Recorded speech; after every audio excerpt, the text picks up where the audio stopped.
Do you want to deboard crew?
Yo, yo, yo, if you guys ready to get started, let me see those airplane emojis in the chat.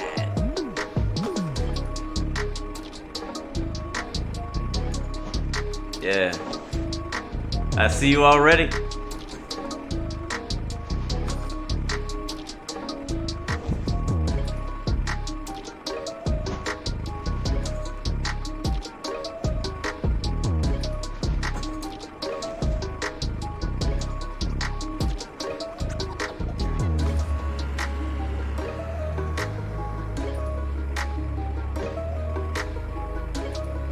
Oh yeah.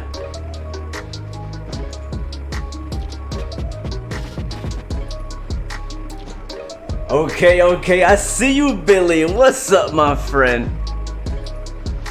All right. I'll come out and play.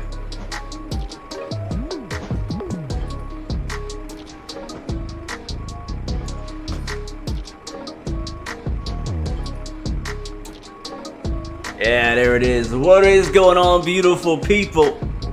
Welcome back. I see you, Daryl, Amura, Ray. Welcome to the stream, my friend. OJ's in the house. Welcome to the stream. Good to see you. Deuce a Legend. Welcome back, my flight navigator. Welcome to the stream, man. Havoc Pigeon. Welcome to the stream. Good to see you as well. I hope you're doing good. Greg Feaster, welcome back. Michael Boy Productions, welcome to the stream. Good to see you. Yo, Peru, welcome to the stream. Good to see you as well. Bravo Alpha, welcome back. And High Images El Peru as well. Welcome to the stream. Airbus VIR is in the chat. What's up, my friend? Hello. Scorcher Plays, what's up, my friend? You're doing a flight with me in the A320NX. Sounds amazing. It's gonna be a great flight. Looking forward to it. Alright, you can see the last flight is now still deboarding and almost complete. I-Fly, welcome to the stream as well. Welcome back to Microsoft Flight Simulator. We are on, we're in the PMDG 737-800 in a special SKYMARK Pikachu Pokemon jet livery, as you can see. And let's take a quick walk around the aircraft. This is my first time actually seeing it in game. It looks really freaking good. And what's crazy is that this aircraft actually exists in real life. This is not a fictional livery. SKYMARK which is what that logo is right there. Flies the specialized Pokemon liveries. And you can see the door is open because, you know, GSX is GSX, and it decided to disconnect my jetway when I started deboarding. But it's all good. The show must go on. It's been a while since we've been back in the PMDG 737. Yep, they're just finishing up. Perfect timing. Oh yeah, Pikachu! Oh man, this brings back memories, bro. I used to be hardcore on Pokemon. I used to be, not anymore. I think I still have my old Pokemon cards from back when I used to, look at that tail. Oh, that's sweet. From back when I used to play. I played the games on the Nintendo Switch, as well as the actual cards back in the day. Am I on Vatsim? Not yet, but I am going to connect. Today we are in Romeo Juliet's. Where are we at, guys? Where are we at? Nightbot, help me out. I don't even know where we are. I gotta catch up. I'm still in New Zealand right now. In my mind. Alright, Nightbot says we are in RJFK, Romeo Juliet Foxtrot Kilo. That's where we are today. Flying over to Tokyo, Haneda. So, if you want to come through. Feel free to fly with us here in Japan. This is a real world SKYMARK route. They fly this route, I believe, daily or something like that. So, come through. It's gonna be nice. It's gonna be fun. It is gonna be fun. Go ahead and bring the music down, and we'll get started today's flight. Let me see if I can get SimTokyo Pro to work. Since the last update, I've been having a lot of issues with getting it to actually like connect to the world map and stuff, so I don't know if it's gonna work correctly. Let's get that GPU here. Request ground power. We need it. Thank you so much, Airbus, for the cheers. Thank you so much for that. Thank you. You did your first full flight on Vatsim about 4 hours ago, bro. Congrats. How did it go? Are you still sweating?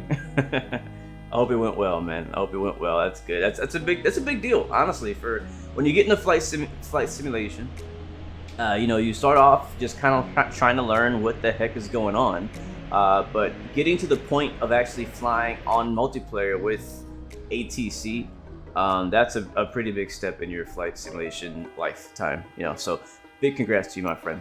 So this is gonna be your second flight. Cool. I don't think we're gonna have any ATC, but hey, I am honored to be your second Vatsim flight. Welcome aboard, my friend. All right, let me just. We should have ground power now. Yes, we do. Let's pop that on, and we'll kill the music. Here comes the fans, and we'll start on the overhead. So first, we will. What was I? Let's get the panel light on because it's just a little dark in here. Window heat. Right now we're still sitting on ground power. Fuel pumps are off. Nav lights are on. Logo lights on. And that is, I think, all we need to really worry about for now.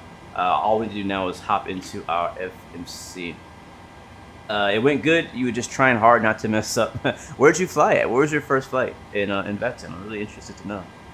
Yeah, there is another update of frickin' SimTokyo Pro. Well, I'm gonna update it and hopefully it's fixed. And we'll just have to maybe not use SimTokyo Pro today while they're ironing out their issues. But I will see if I can get it downloaded while we are here. But again, guys, welcome aboard. Hope you guys are having a great week so far. Looking forward to our flight today. Back in the PMDG 737-800 on Microsoft Flight Simulator from, what's the name of this place? How do I say the name of this place? We are in Kagoshima. Is that right? Yes, Kagoshima to Tokyo Haneda International. RJFK to RJTT. Remember, there are two different Tokyo airports. We're going to, I think, the south one, not the north one. So keep that in mind. Make sure you don't end up in the wrong place. It happened to me before. I don't want to get lost like yesterday again. That would be quite embarrassing. You know what I mean? So yeah, We should be good to go there. I'm just gonna get this going. And we have also, good morning, Squiggly. Welcome to the stream. Havoc Pigeon, welcome to the stream as well. Do I have any plans on doing an infinite flight stream anytime soon? Honestly, no. I don't have any plans. I'm not saying I'm never gonna do it, but I don't have any plans at the moment for any, for any of that, any infinite flight streams. Oh, look, a person's in the jet bridge. Okay, so let's do this. So we have a special guest on board today. And let me get the camera ready. And that is Cockpit Masters. So we got the CDU back. This is my actual first time running it on Microsoft Flight Sim. You guys may have seen me use this before on X-Plane in the past. I also have a review talking about this CDU, so if you want my organized, honest opinions on the Cockpit Masters physical realistic FMC, go check out my review on my YouTube. But today we'll be using it on Microsoft Flight Sim. This is my first time trying it out, so we'll see how it goes. But it is in sync, so everything should work fine. So let's start off with just getting our flight information and stuff. Over to FMC. Actually, no. Position. Yeah, position. And we're at...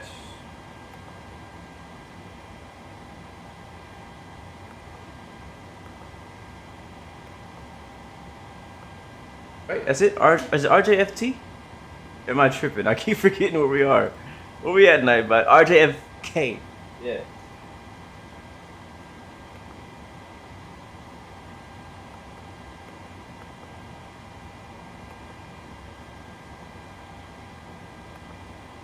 There we go. RJFK is in there. Let's also go up top here and make sure we get our IRSs aligned. That takes a bit of time. Put in the nav and nav. There we go. And another thing we can do is to get GSX. I'm not sure how long they're going to take, but we're going to go ahead and get GSX started with everything. Catering? I mean, sure. Can I just do everything? Like, I was gonna request boarding, I guess.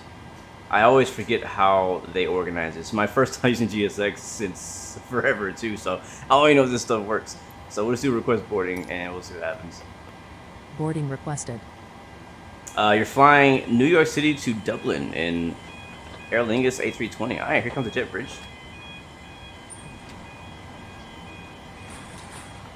Also, if you're interested in learning more about the CDU as well, link is in the description down below, the Cockpit Masters CDU. If it's in your price range, it's definitely worth it, but it's definitely a specialized product for sure. Alright, put it into our IRS position.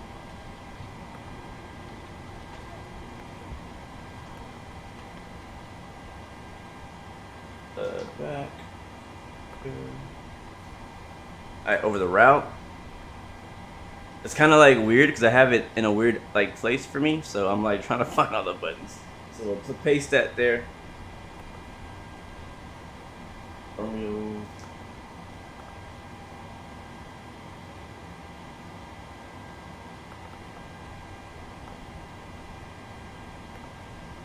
Alright, for our departure, we are expecting. Let me see.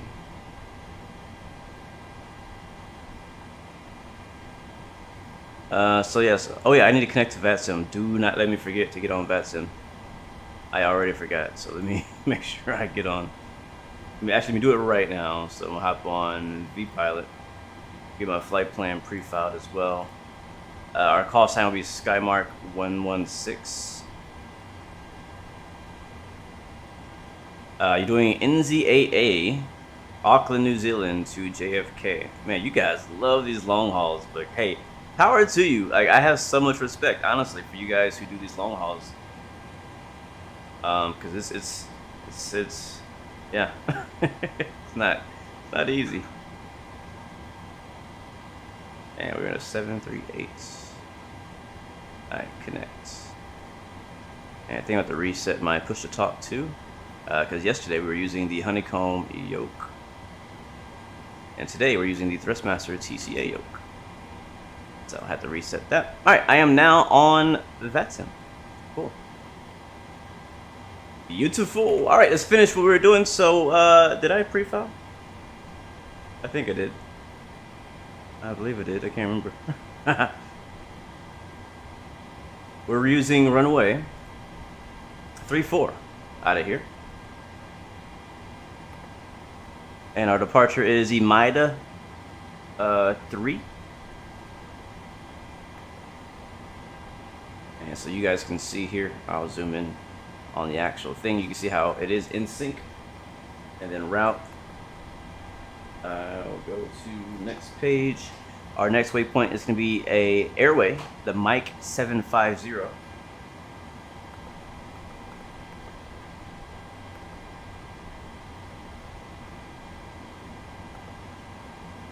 There we go. And then to Billy.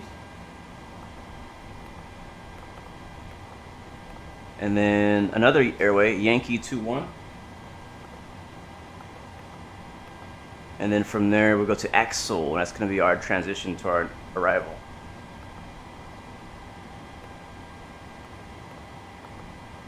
I will say, I personally, I prefer to have a physical CDU of some sort. It's just so much faster to be able to type your flight plans and things like that. All right, so now let's go to arrival. And we're expecting runway 34 right. And Axel 1, it says Axel. Ax Kilo. So this one here.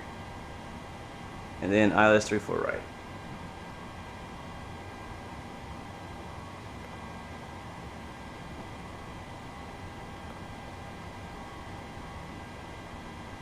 I don't know the difference between Zulu and the Yankee, so let's go with Zulu. And then let's find out what our transition is.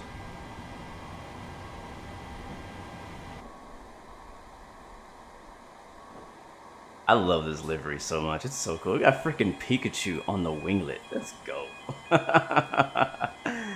Oh my gosh. So cool. Oh no, I'm not on X-Plane. Disconnect. Connect Sim. Microsoft. There we go. Flight summary. What was I looking for again? Charts. I need charts. That's what I need. Anybody out there flying in the hurricane today? I know a lot of people are flying in Florida, trying to get them some gusty winds and stuff out there. I will not be flying out there today, but I'm definitely sending my prayers out to all those people out in Florida. Hopefully everything is doesn't get too damaged, nobody gets hurt.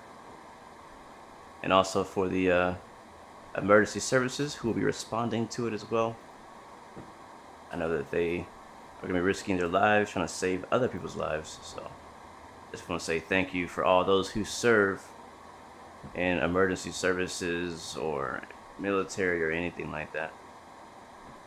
Axel 1 Kilo, I think is, yes, Axel 1 Kilo. Where is it at? Alpha, Hotel, Lima. I have all of them except for Kilo on my chart. Oh my god.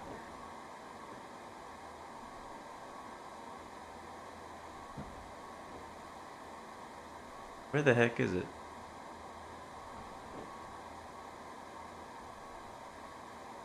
Oh, there it is. Found it. Oh, you flew into it yesterday? Nice. Why are some of the models purple in the sim? I've seen the issue before. I don't know. Usually it's an issue with like delivery or something. It may be that delivery, like something in the model changed and delivery maker needs to fix delivery, or if it's in your Vatsim stuff and it's a model matching issue. Okay, I'm just trying to find out what our transition is going to be for ILS 34 left. It's a very interesting arrival. I'll show you guys in a while. I don't know what this is. What the heck? This arrival is so weird.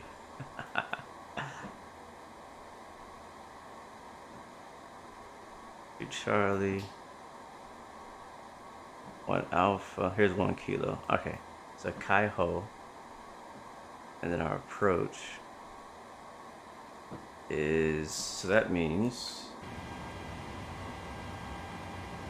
either Cecil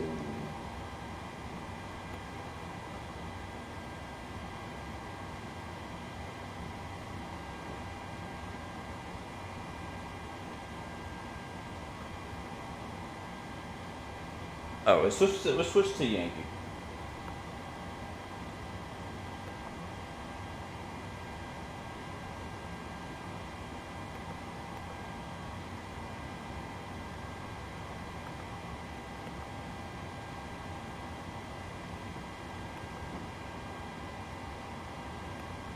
Yeah. Alright, yeah, I had the wrong approach. Alright, there we go. There it is. Cool. Alright, our flight plan should be done.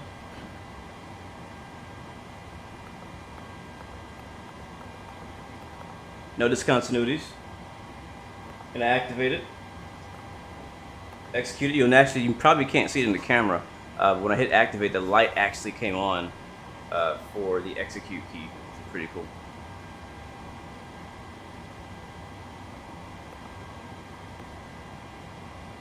All right, now we do our perf. And for our perf, we need, let's see, load sheet.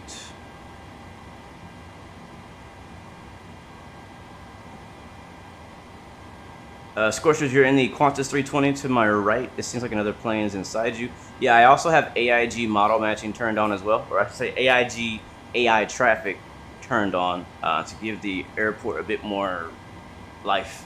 So it may be possible that you and some other plane are inside each other. That's okay. Once we move, it'll change.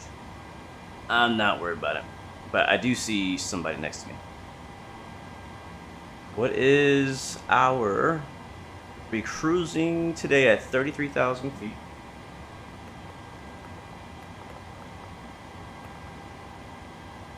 Our cruise winds are 264.63.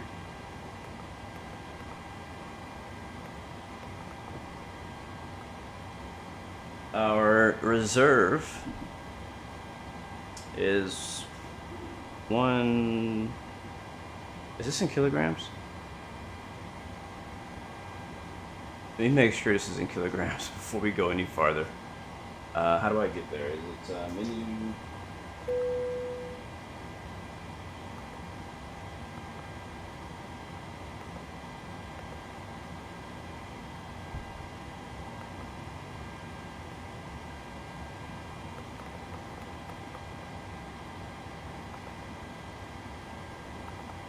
You guys remember where you changed from pounds to kilograms?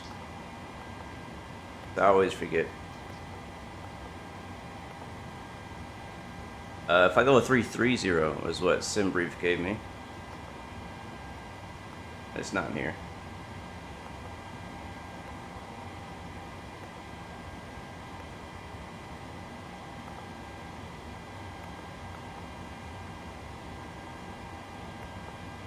The displays? There it is. Yep, we're in pounds.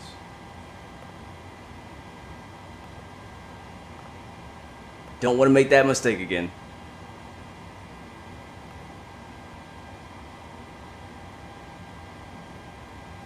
Okay, yeah, so because my reserve looked weird. So 1.7.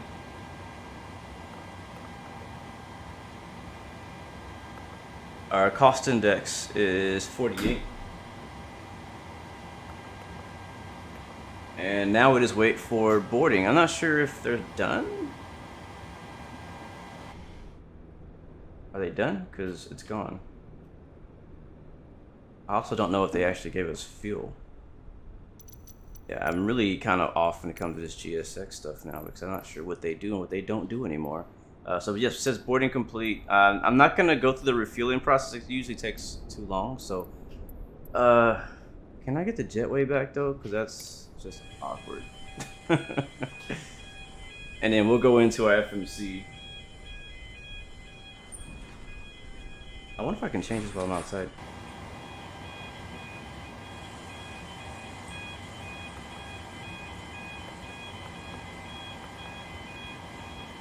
And for total kilograms of fuel, we need 7,995.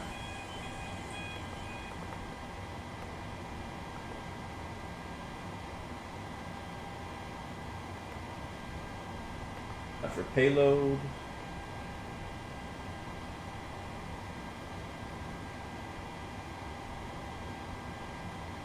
we have a total of 177 passengers. Cargo is 44. Total payload is 18.5.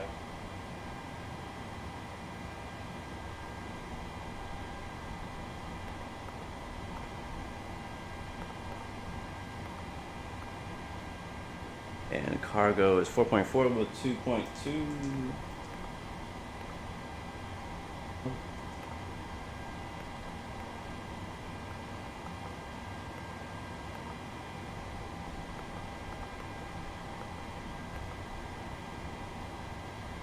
All right.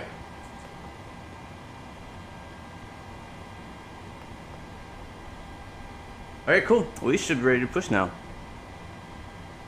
That's just what they gave me, man. I just kind of go with what SimBrief gives me. I don't really worry about cruising higher or lower. Yeah, it gave me 33,000 feet. So let's now go to our perf page. So route, perf.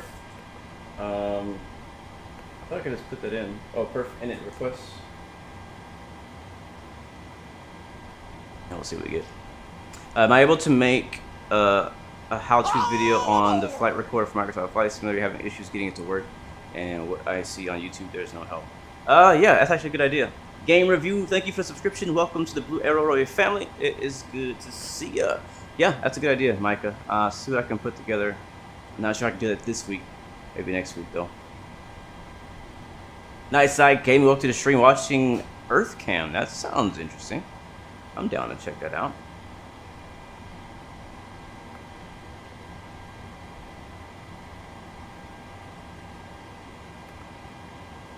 Alright, so our planned fuel is 7. Let's put 8.0.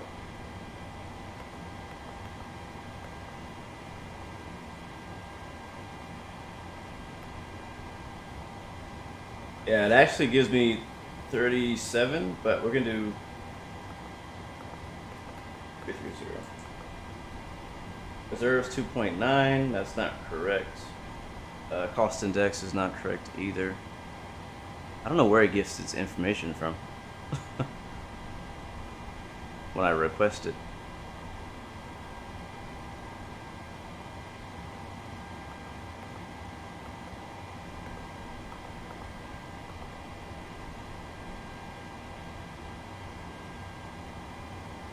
Alright, that's good.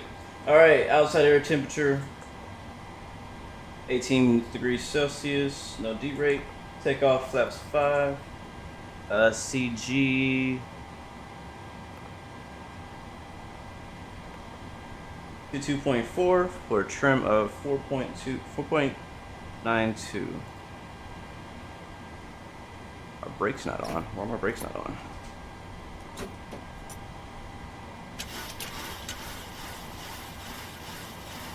Alright, that's good. Good. 1394150. Alright, we are all ready. Alright, leave it on my takeoff page for now. And let's get ready to push back. We are completely done. We're fueled up and ready to go. Get the APU fired on.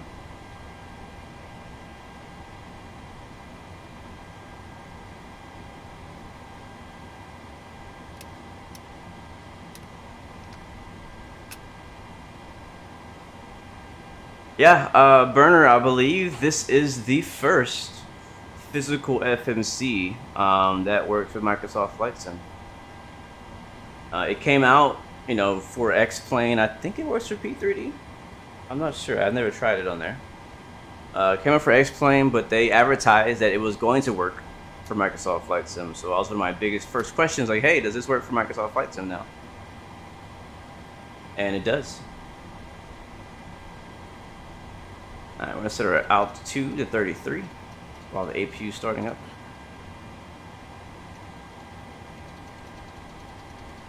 Oh, you're right. Fuel pump needs to be on. You can tell I haven't flown a 737 in at least a week. I think we flew the 767 and the 757 not long ago, which is very similar, but different. I need to press it again. Is it starting up? Yep, there it is. APU lights on. Pop on the gen. I like it. I like it. Looks good. Seatbelt signs on. Come on, man. Now, thank you very much. Window heat's already on. We'll get the packs to auto and APU bleed, isolation valve to auto. And we're basically ready to push. So anti-collision lights on for our beacon lights. And we're gonna try to use, doesn't GSX have a pushback? I'm gonna try to use GSX pushback. We'll see if that works. Get our radios tuned for Unicom 22.8.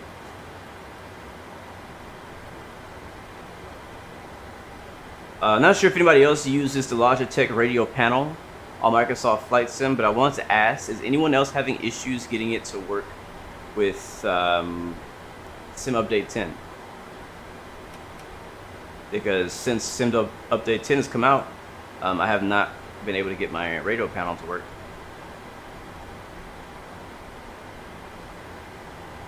Pressurization.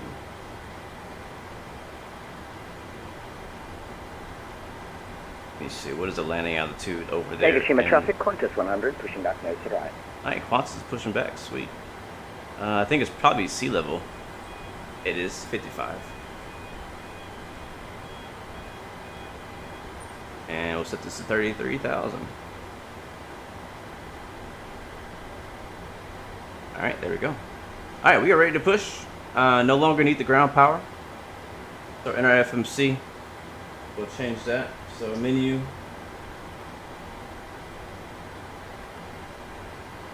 Actually, let's make sure we turn it off first. Alright, there we go.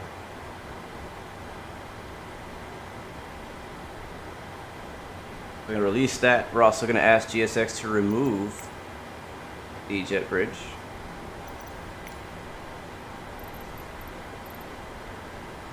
Additional operate. Yeah, jetway. Goodbye, jetway.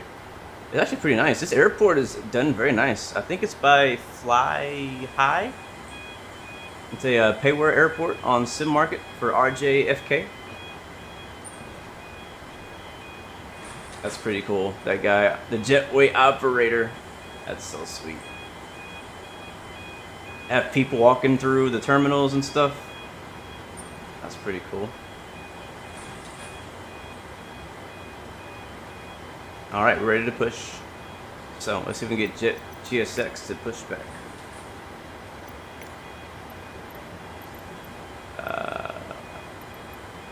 Prepare pushback and departure.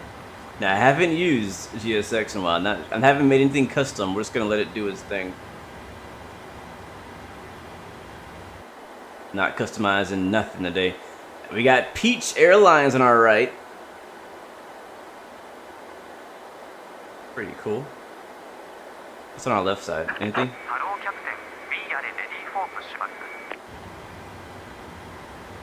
What?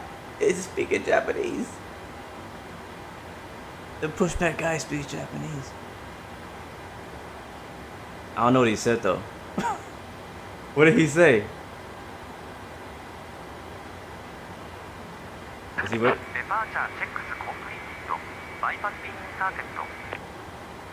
Okay, that's English. It's just with a very heavy accent. Still, very cool.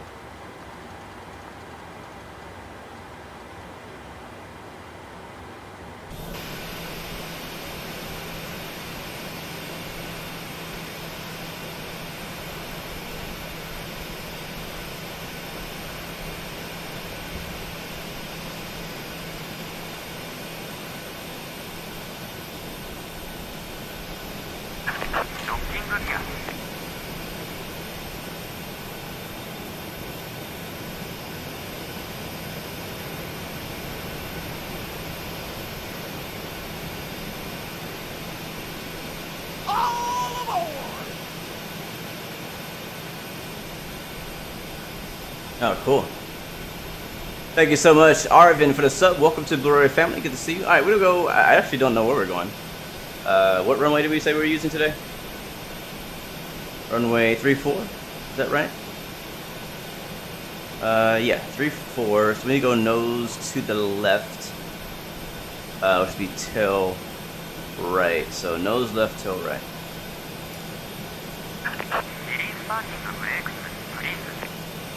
Alright, let's go ahead and remove the chocks. Alright, chocks removed. And brake release. Could have pushed tail north, I think. Kagoshima traffic, Qantas 100, taxiing to runway 34. Alright, let's wing walk, guys. We're gonna wing walk. Yes, you can run Vatsim on X-Plan 12. It's been working since like day 2 of it being out.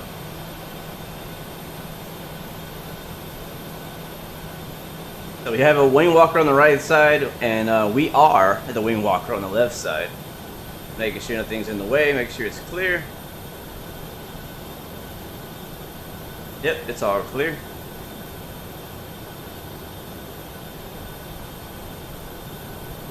And guys, this is what it feels like to work on the ramp and a wing walk. You just walk along the wing with the lightsabers out.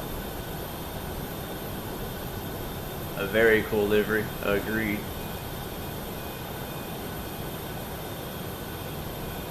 Great job, whoever made it. Like, you really did an amazing job on this livery, seriously.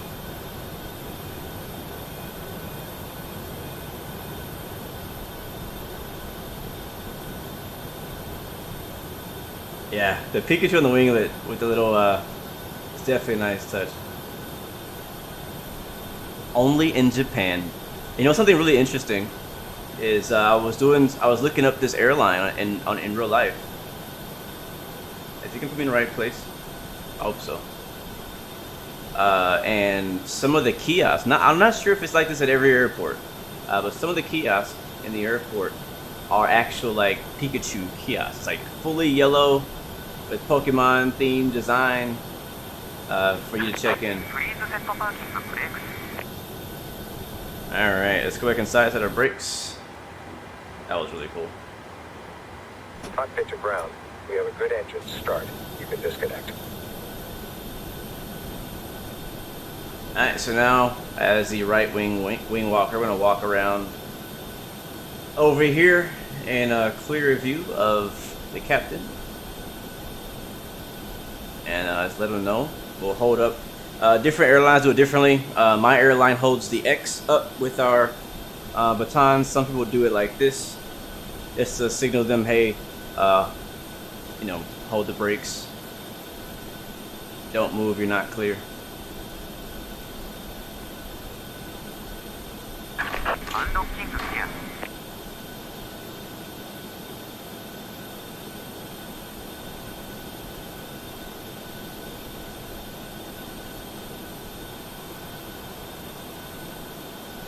Alright, he's gonna grab the remove before flight gear pin. Very interesting pushback. He didn't push us straight right. He just kind of put us an angle.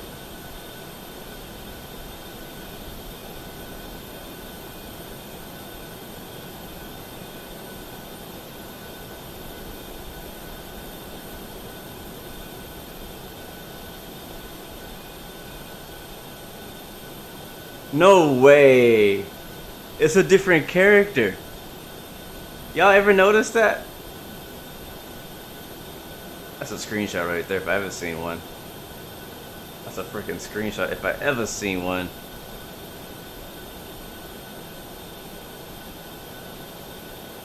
That's so cool. I gotta post it on Discord.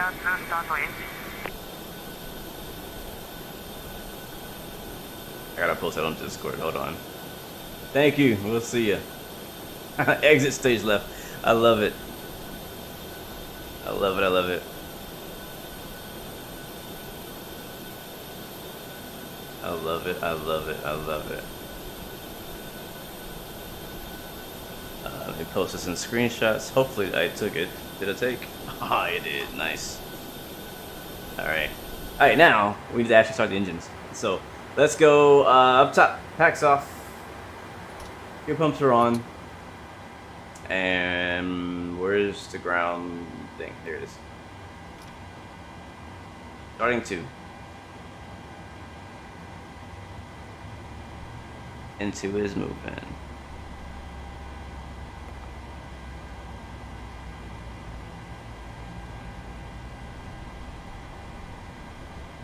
Alright, 20%. And introducing fuel. Let's take a listen outside.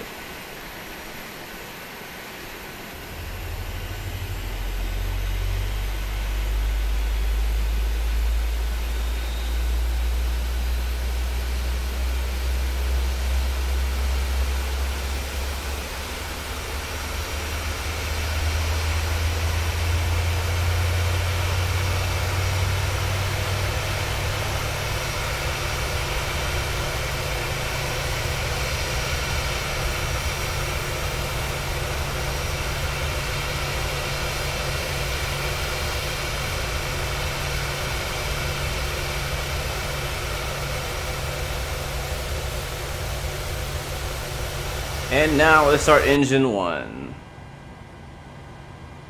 Starting 1. Clear on 1, starting 1.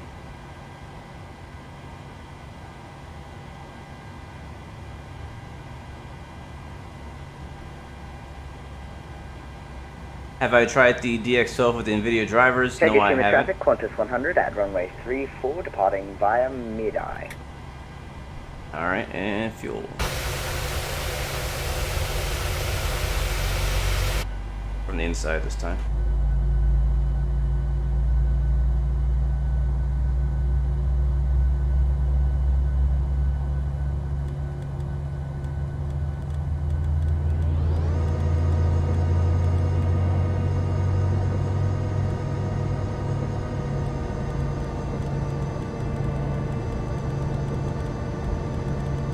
Oh look, Qantas is airborne. That's a nice livery.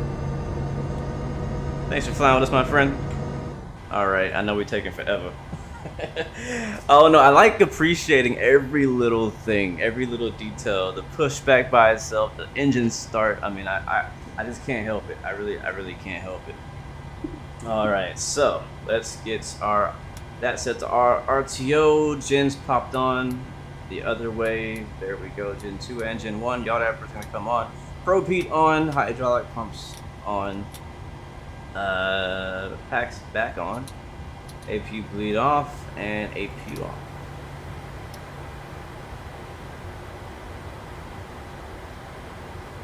And taxi lights on. Runway turn off lights on. We, my friends, are ready to taxi. And guess who decided to show up today? Track IR.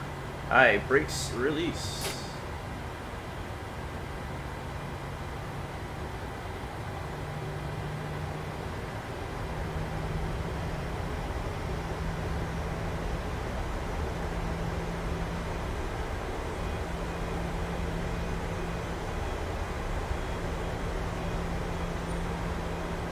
Now they're asking us to verify our takeoff speeds.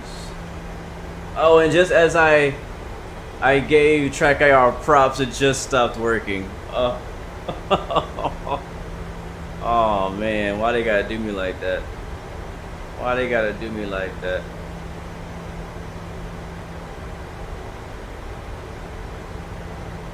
Alright, gotta verify our takeoff speeds.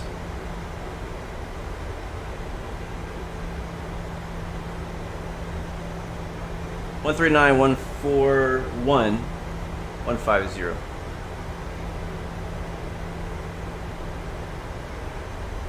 You know, I'll probably test it off stream. I saw there's an Nvidia driver update, so I'll go ahead and do that after today's stream. And then I will also try out the DX thing. We'll see. Last time they had a update like that, it didn't work out for me. It actually made my sim crash and all that. So I don't have like a new 30 series or 40 series driver. I have the 1080 Ti, so it may or may not apply to my driver. Your parents want you to get a job and not watch YouTube all day because you graduated from school and need to graduate from school. Do I need an editor? Yes, I do. Hit me up, man. I do need an editor. You know where I'm at. Let's talk on Discord.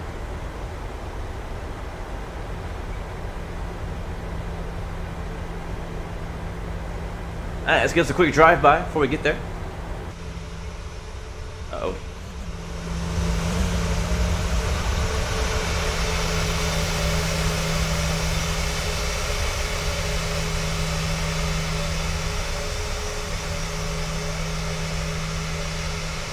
Over here at Nova Aviation.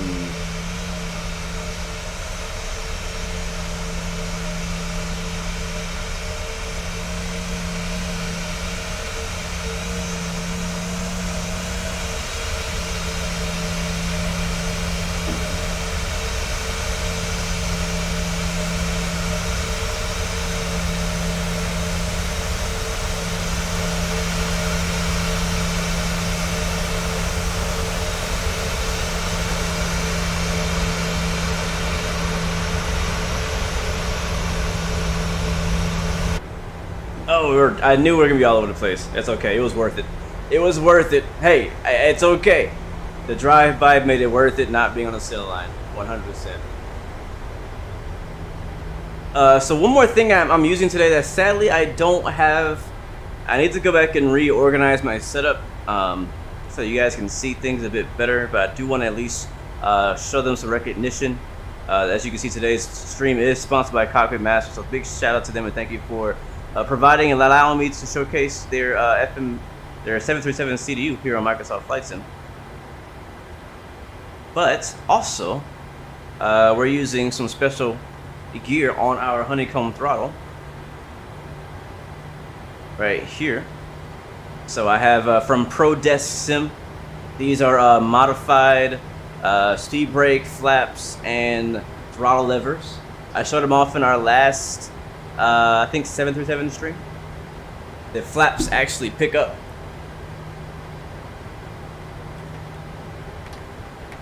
So if you see, you actually have to. Yeah, it's pretty cool. Kind of hard to show it off right now because my camera's not set up for that today, but we're using that today. I just wanted to show it really quickly. There is a link in the description to check it out. I'm planning on making a review for it, so. All right, let's get it.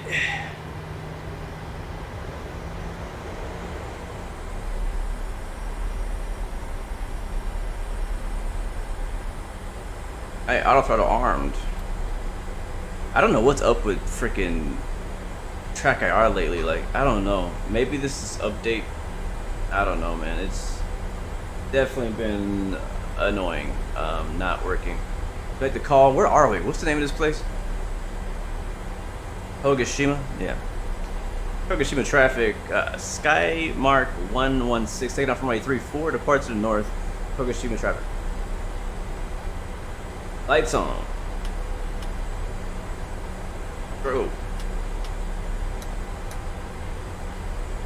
Alright, I think we're good.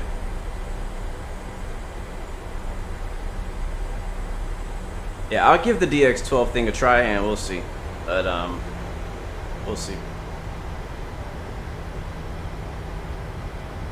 Alright, Micah, we'll definitely be talking, man. I definitely could use some help on the video editing side for sure. And guys, let me see the toga in the chat. Here we go.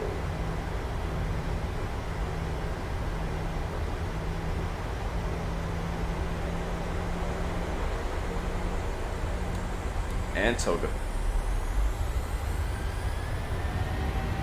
Power set. Airspeed's alive.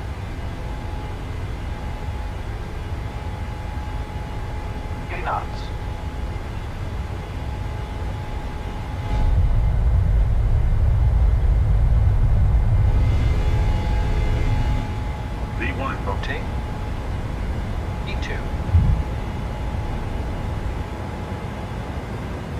Positive, ready to climb. You're up.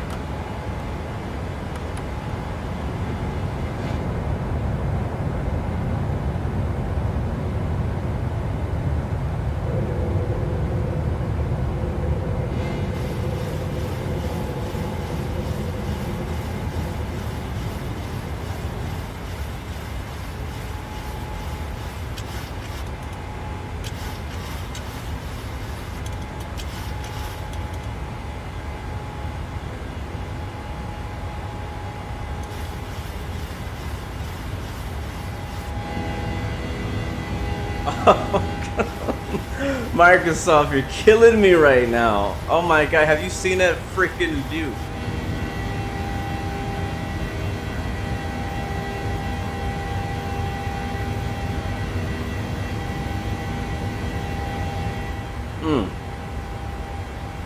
Alright, we gotta go VNAV. Autopilot. Let's go outside.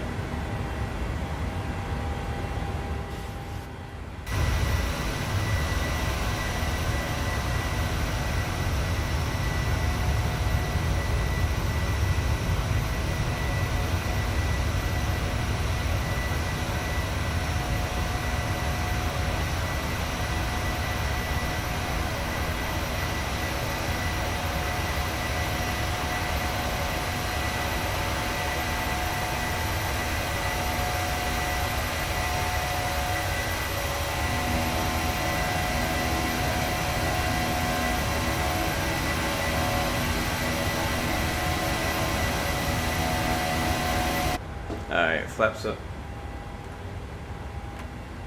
Oh my god. Mine is actually not stuttering at all. Surprisingly. Usually I get pretty bad stutters. And I'm not getting any stutters right now.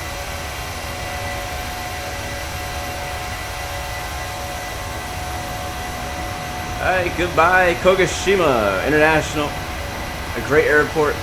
RJFK.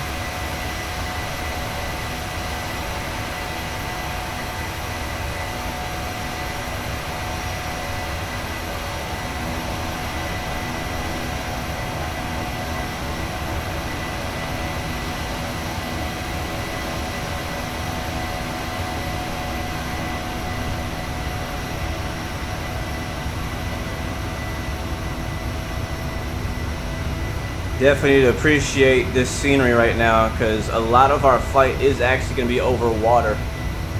Oh my god. Starting in the video.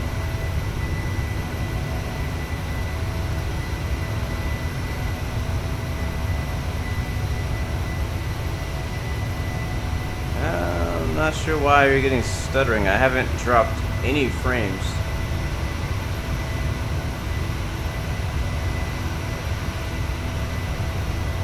That's weird. Might have been a YouTube thing.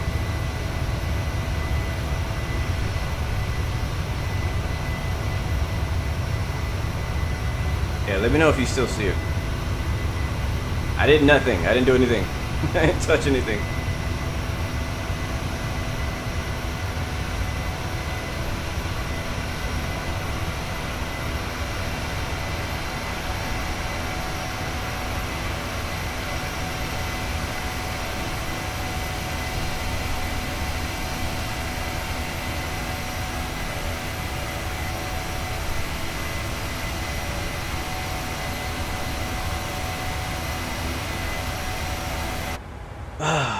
Flight Sim. Microsoft Flight Sim. Microsoft Flight Sim. Still in my heart right now. Microsoft Flight Sim is still in my heart. Alright, we're passing 10K. Let's go up with the lights. Leave the logo lights on and the strobes on. We'll turn off the landing lights. We'll ping the cabin. They're free to go ahead and move around, start their service. Wing ice is not required. Packs and all that's still good. Pressurization looking good. Overhead is good. Climbing at 33,000 feet. We're on LNAV. We're on VNAV. Auto throttle is on and active. Flaps are up. Gear off. Anti-skid off. Flaps are up. Yep. We are squawking Charlie. We're on Unicom 22.8 and todo bien. Good morning, Ken LeMay. Welcome to the stream. Cotton Eye Joe, I'm sorry I missed your comment the last few times. Is GSX any better since the release? I have to be honest, it seems like they've kind of ironed out some of their issues.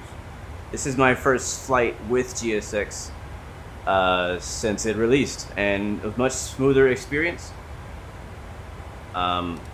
I don't know how dependable it is. One of my biggest complaints before was how undependable it was. I didn't know if it was going to work or not.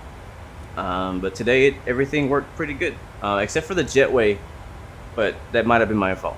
So yeah, it's been a pretty good experience today. So GSX seems to have improved from what I can understand. Anybody else in chat seen any difference since the release? If you own it, look at that view. That's another screenshot. I'm just gonna start taking screenshots the whole flight and posting on Discord, because come on. Yeah, come on. Like, just money shots every direction you look, man. Another one.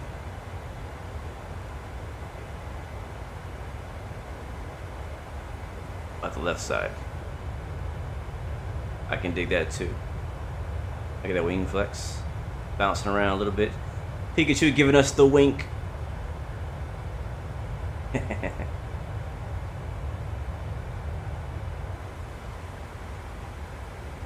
Yeah, so we're gonna basically fly out from the mainland or island, out over kind of the ocean and then back into Tokyo. That's why I was saying appreciate the scenery while we have it. Yeah, I hope that improvements keep coming as well. I was actually really impressed with flying today is the fact that the ground services guy, the pushback truck voice, had a very strong, like, Japanese-ish accent. I was like, whoa, was not expecting that at all.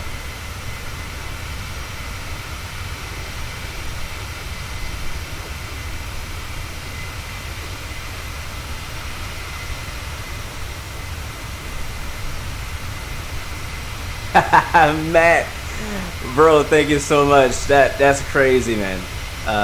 Thank you for chilling with us and hanging out in the live streams. It's really cool when I can share interests from simulator to simulator.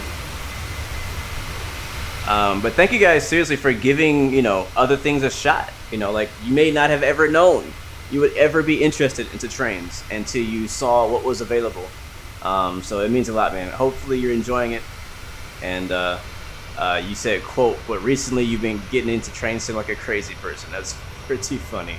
Welcome to the stream, man. I hope you enjoy your time. Oh, the screenshot too. Hold on. Screenshot. Chicow. Man, I love this freaking livery. It's so nice. I guess it's like because, like, you know what I mean? Like, in my lifetime, I used to be a hardcore. I mean, I remember as a kid watching every single Pokemon episode on TV. Every single one. I mean, I had all the... Okay, I didn't catch them all. I didn't get all the cards, but I got most of them. I got most of them.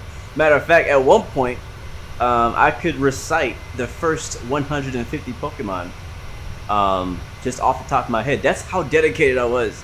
It makes me sound like a crazy nerd right now, but hey, that's what it was, man. Me and my friends, we loved it. We sit in the garage, had a table, and we freaking battle each other. I'm telling myself right now, but hey, that's what it was, and I'm not ashamed to say that. I'm not ashamed to say that.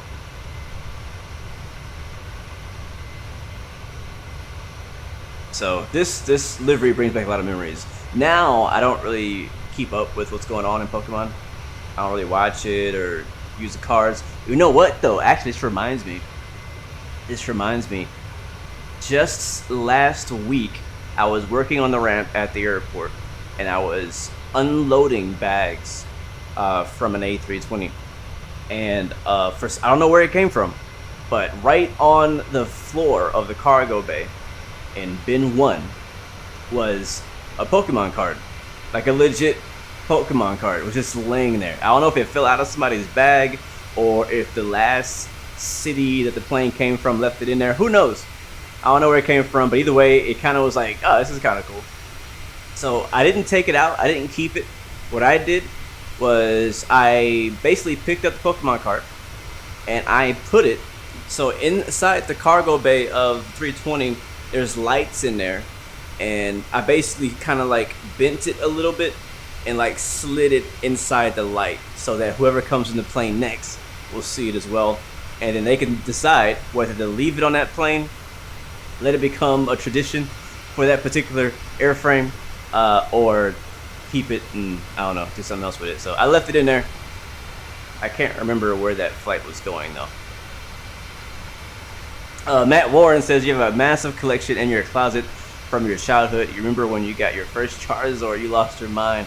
I don't, you know what, I think I did have a Charizard.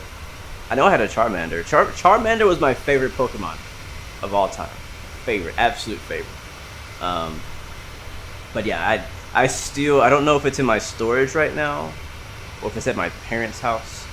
I'm not sure where it is, but there is a binder of clear plastic sleeves full of all of my Pokemon cards. So yeah, it still exists. I never threw it away. I probably never will throw it away. I might eventually maybe sell it if it ever becomes worth a bunch of money. So that's pretty cool. Captain Ray, welcome to the stream. Where are my blue glasses? I'm not wearing them today. I thought about wearing them, but I'm not wearing them today. My ground speed, let's take a look. Oh, we need to go standard here. We actually forgot to put the QNH in before we took off as well. So we're passing 24,000 feet. We're doing about Mach 0.7. It's 300 indicated. Again, on VNAV. We're 58 miles. Yeah, 58 miles from our top of climb. And things looking up for us right now. It's looking good. Both engines looking nice and healthy. No problems there. And yeah, we're good. I mean, we're chilling, just enjoying the view again. We're flying kind of off towards the water. So we're going to probably get to a point where we don't see land at all, I'm guessing. But I just want to appreciate what we do see of land while we can, you know.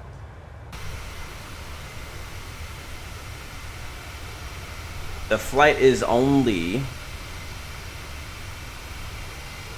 today's flight is only an hour 25, so it's not that long. And matter of fact, let's go ahead and bring up SimToolkit Pro, and I'll show you guys where we are and where we're flying in the world.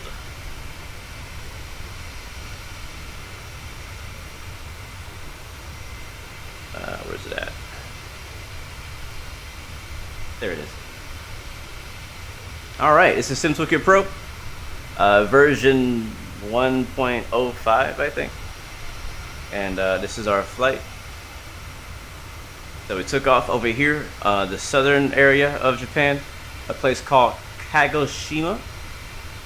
It's actually much closer to Hiroshima, but that's the name of the airport.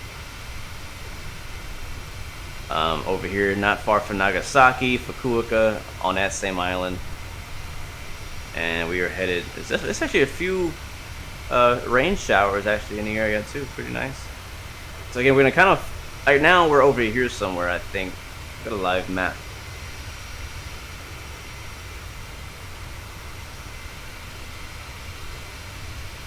DS Productions, welcome to the stream. When using FS Realistic, do I turn off the built-in camera shake for Microsoft Flight Sim for it to work properly? No. I actually did not know that there was a built-in camera shake for Microsoft Flight Sim. So if that's new in Sim Update 10, I might need to disable it or something. But I didn't know. Honestly, I personally did not know that there was a camera shake. I don't think we're connected actually. Disconnect. Connect to Microsoft Flight Sim. See if it works now. You're doing 540 ground speed right now with a tailwind. Wow. It still doesn't show me, but I can't see my Vatsim person, which is one of these. I think it's this guy. Yep, there's me. Sky. Is it called Skyward? What's the name of this airline again? Sky something. Yeah, so we're not far from top of climb, and we're flying over here into Tokyo. Very nice. I would have preferred to go like this route over all the islands, but SimBrief took us down here to the south. It's all good. It is all good.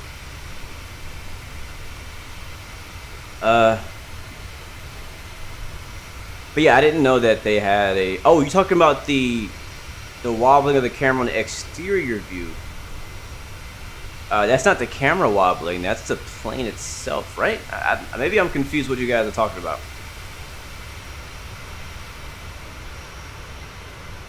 I didn't know Microsoft Flight Sim had a camera shake.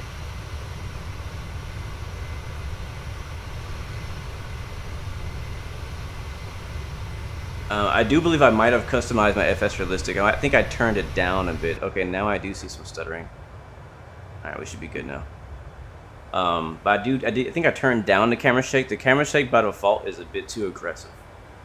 It looks, every landing looks like you freaking smashed it at 600 feet per minute or something like that. So I turned it down. It's called SKYMARK, not Skyward. SKYMARK Airlines.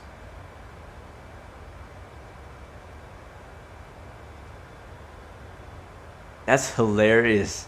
The ad you got when you clicked this stream was also about Pokemon. Do you have anything to do with that? I don't. I actually don't. I don't choose the ads you guys get before my live streams. I guess they're based on what my video might be about and what your interests are.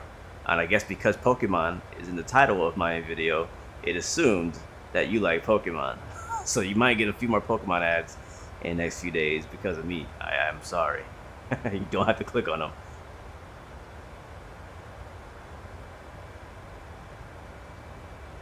Yeah, man. Seriously, I hope everybody's all right who has been in the path of the hurricane going through Florida.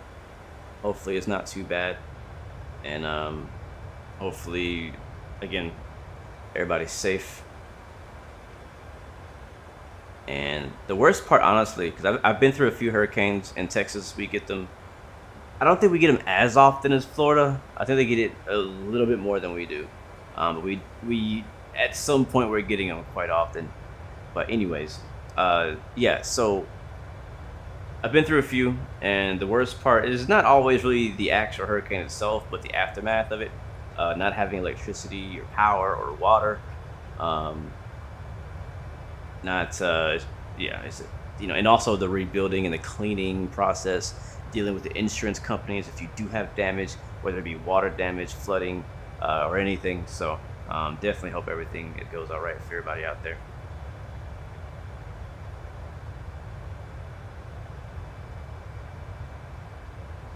Since Sim Update 10, you got a huge drop in FPS, and you're using the same settings and actually got it lower before the update. You had 4045, now you have 2025. Ouch. Any advice? Honestly, aviation lover, I don't have any advice. I'm trying to figure that same thing out myself. Personally, my experience in my 2 flights that I've done, really, since Sim Update 10 has come out, this being the second one, it's been actually smoother to me, it seems like. So I don't have. I mean, I haven't really messed with my settings at all since the update. So I'm surprised how smooth it's running, to be honest. Usually I do get a few micro stutters. Leon, welcome to the stream, my friend. Good to see you. We're flying to Tokyo Haneda right now. We took off out of Kagamoshi, which is south, southern Japan-ish area. So that's where we're going. Or that's where we're coming from and going to Tokyo. It's been a good flight so far. We should be. Yeah, we're still climbing. We're 16 miles away from the top of climb. Sorry. I'm actually able to look at my FMC. Like one thing I like about having the physical FMC is I'm able to kind of hang out here on the wing view, on the outside view, and still be able to go through and click through my my pages on my FMC without going to the cockpit.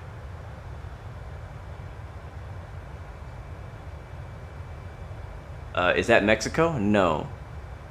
You're asking about me? No, this is Japan. There's a cyclone in Japan right now? Are you for real? I don't know what those look like. There is a massive, matter of fact, if we go back to SimToolkit Pro, there is a quite massive, like, storm out here. Maybe that's a cyclone. I don't know much about what cyclones are. Is a cyclone just a Japanese version of a hurricane or a tropical depression? Yeah, this is the map right now, so we're obviously much to the east of it, but there's a few, like I said, a few rain storms in here, but nothing major looking. It looks all normal. But over here in China, in frickin' China, they getting hit. It's raining everywhere in China. And also down here, and I think this is, what's this, Taiwan? I think? Or Cambodia, Vietnam. Yo, Taiwan's over here. It's a little island.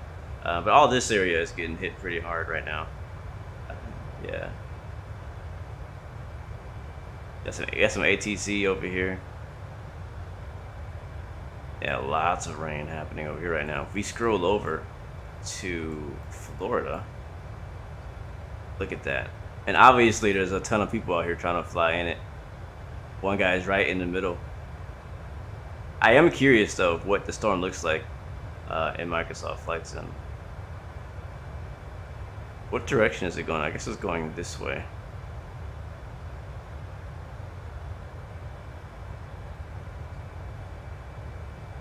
Yeah, that thing is huge. Like all of Florida is in it right now. Atlanta's definitely gonna get a piece of that.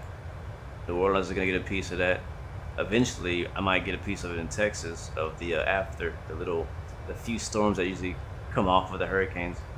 Right now in Houston, it's like amazing weather. It's like the best weather of like the year. It's like kind of like, it's not hot. It's kind of cool. It's clear skies. It's really weird. I'm like, what's going on? It was hot like yesterday, like really hot yesterday. Thank you so much, Paul, for the subscription. Welcome to the Blu-ray family. Good to see you. Welcome aboard. I hope you're doing well. It's going northeast. Oh, okay. I guess it's gonna go up the coast, I guess. It's called Hurricane Ian. Yeah, I don't watch the news, so you guys are updating me right now. Fisher Mike Dale says you're getting hammered with rain. Dang. Wow. All right, we are cruising at 33,000 feet. We're doing Mach 788, ground speed of 538. Not bad at all. What's a tailwind like? 71 knot tailwind. Oh, that's what I like to see.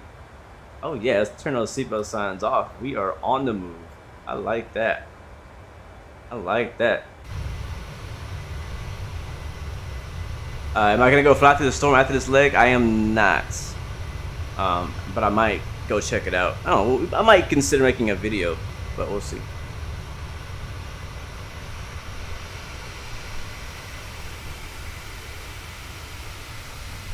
I think this is probably one of my favorite liveries I've flown so far on Microsoft Flight Sim.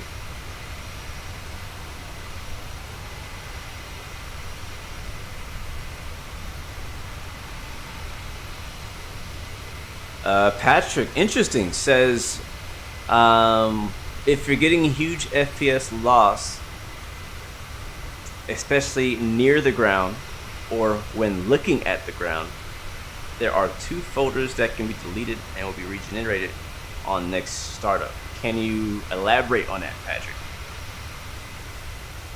Obviously, if you guys decide to do that, enter at your own risk.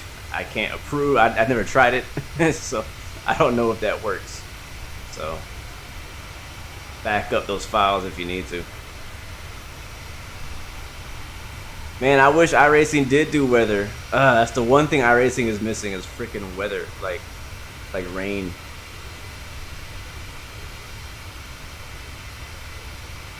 Definitely missing that in iRacing. You know, I haven't done a race on iRacing in a while.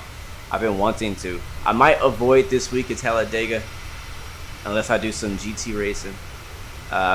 Most of my racing has been on F1 Manager, which is not even really racing. It's managing races in a team.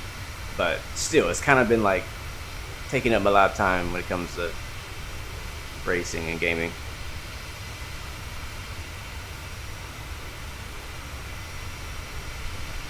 Yep, proper rubber buildup. Agreed. I agree. So we are 237 miles from top of the ascent. So we got a while to cruise. T-Time 2990, thank you for the follow. Welcome to the Blue Arrow Royal family. I hope you're doing well. I hope you're doing good.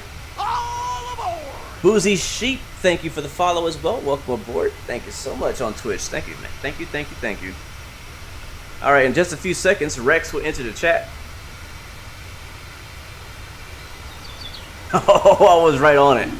I was right on. How you doing, Boozy Sheep? You doing all right?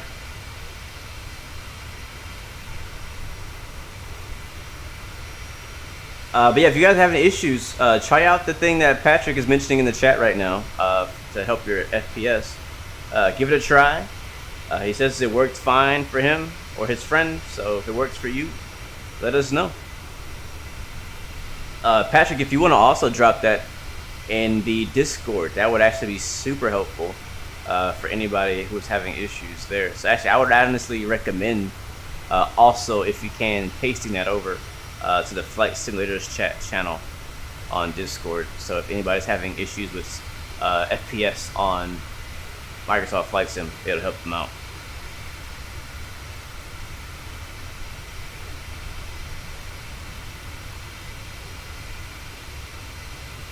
Alright, what music at? I need some like Japanese I'm flying to Japan music. Or not. Or just regular music.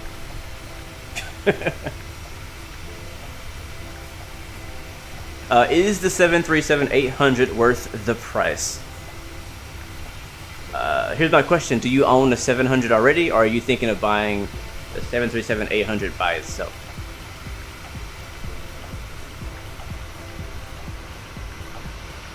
Yeah, get back to me on that. Yes, let's take a quick closer look at this paint job. So from the front,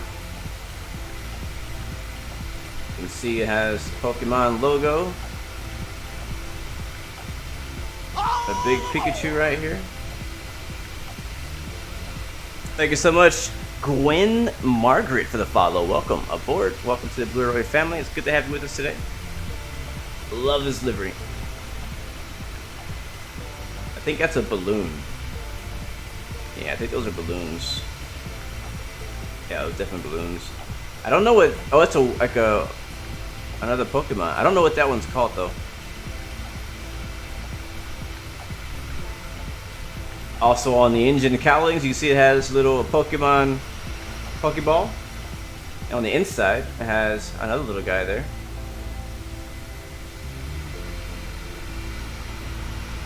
And then on the wingtip, the cutest thing ever.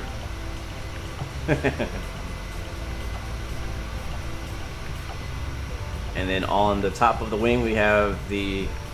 Anybody want to look up this flight number or call sign and see what pops up on like FlightAware or Flight Radar? And let us know in the chat. Then we got this right here. I think there might be another variation of this that exists in the real world too. I would love to see the different variations of it. It's very high. Like, look how high res it is. It's not like pixelated at all. Very well done. Oh wait, look, see, I got a seahorse on the bottom. I forgot his name. Horsey, right? His name's Horsey. Yeah, I only know the names of the older Pokemon. And then on the tail, we got the Pokemon there. Pokemon logo with the, I think that's the Sky. What's the name of the airline again? Sky what? Skyward? Sky Max? Whatever. With the logo. And we got, I used to love this fish. It was the most hilarious Pokemon, I thought, for the longest time. Literally does nothing, but it evolves into like the strongest thing ever. And then another Pikachu with balloons. Got a Pokeball here on the belly.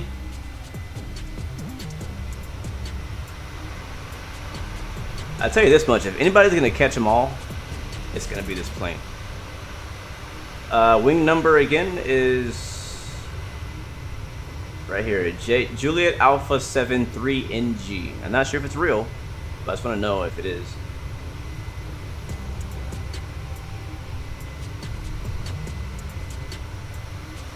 Yeah, I think it's the same on the.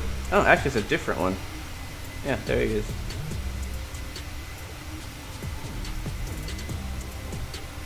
Magikarp, thank you. That's what it's called. I always thought it was hilarious how a lot of the all the Pokemon, like their language was their name. I thought that was hilarious. And right here, up close, Pikachu Jet BC2. I am getting some stutters actually.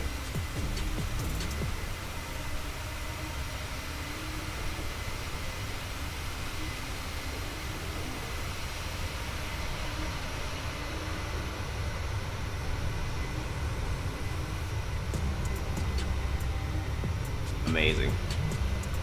So cool.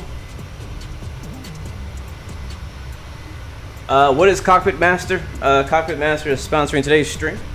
A big thanks to them. But what they provide is this. I'll show you just really quickly. And while we're doing it, we'll do a flight update too. Where is my camera? There it is. Yeah. So that is.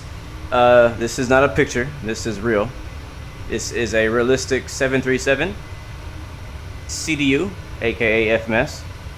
It's kind of hard to see like the actual screen because it's so far away, but it does actually mirror what you see in the cockpit.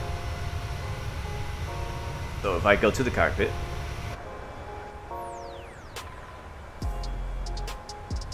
and I can go down here and switch to legs, and I can scroll through my flight plan.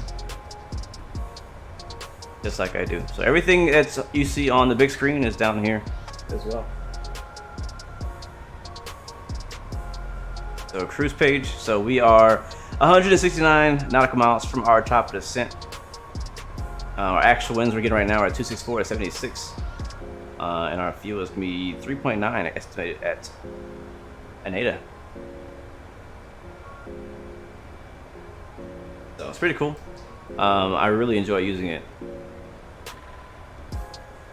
Like I didn't have it for a while and I really missed it. So right now it works with the Zibo 737 on X-Plane. It works with the IXEG 737 on X-Plane. And it works with the PMDG 737 on Microsoft Flight Sim. And I believe also the PMDG on Prepare 3D. So, but you know, obviously the downside is it only works with those 737s. It does not work with like, it's not like a universal CDU. It's a specific use for a 737. So honestly, I think this product is best for people who are building like a Boeing like flight setup at home. You know, if you go and look up, you know, getting something like this for somebody who's making a home cockpit, the prices are up in the thousands. It's crazy. So I know this one seems a bit expensive, but for the market that they're shooting for, it's quite cheap. Compared to anything else you can get besides like the iPad app, where it's like a universal one, this is like the best option for you. But yeah, that's what Cockpit Masters is. So they make that. I'm really hoping that they'll also eventually make a Airbus version, or an Airbus version and a universal version. So that way it's more diverse and you can use it in more instances. Because right now, as you can tell, I'm only using it when flying the PMDG 7.3, the Zibo 7.3, and that's pretty much it. But if I'm flying a 7.6, I can't use it. The 7.5, I can't use it. The A320, I can't use it. So, but it's super helpful. It's able. I'm able to put my flight plan in super fast. I can see all my information right there. I can touch the buttons. It feels real. It's great. Great quality that they've made. So yeah, that's Cockpit Masters for you. Oh, also, I do have a full-on review of it on the channel. So if you guys are more curious about it, you can look there. I also have a, I gotta check and see if I have a discount code. I know I have a link specific for me, but I'm not sure if you get a discount right now. I have to look and see. No bad, you left the link for the airframe in real life. Where'd you send it? Discord?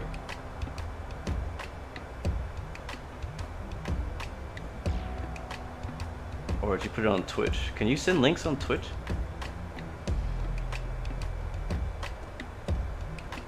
I'm not seeing it.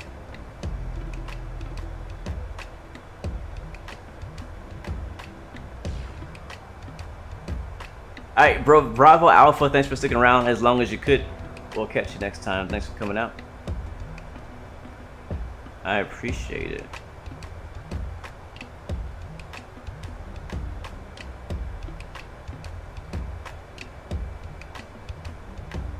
Oh, it's in Discord feedback. Okay, gotcha. I'm gonna go take a look and see. Where is our plane today?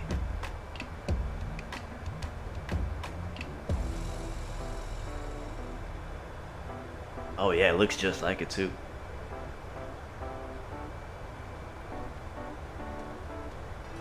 Yeah, again, we are flying a real world flight today, so this flight does exist in the real world. And the pictures online look really sweet.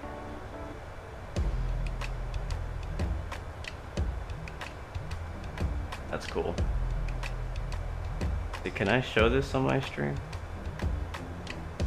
I mean, it's really nothing to see. It's the same thing as what we're looking at on your screen right now. But it is showing a bunch of photos of it flying around. It's pretty cool. It's just sometimes it's hard to believe that like something this cool actually exists. You know what I mean? Cactus, yo, welcome to the stream. Good to see you. How you doing? All right, you know the good news is we've been able to see land for the majority of our flight today, which is good. I like that. The last flight was from Okinawa to Tokyo. All right, so yeah, so this is a real world flight aircraft, and this plane is out there right now and doing its thing. Nomad, that was perfect, man. Thanks for letting me get to see that.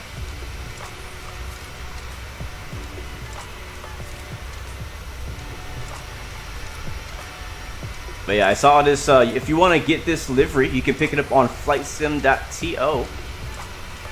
Again, this is a Japan-based airline. They do a lot of flying. It's actually a budget airline, I found out. Similar to like a Ryanair, EasyJet, Spirit, Frontier. It's like that kind. Southwest. It's kind of like that type of airline. It's a budget airline. They do a lot of flying in and out of Tokyo. Haneda seems to be their base.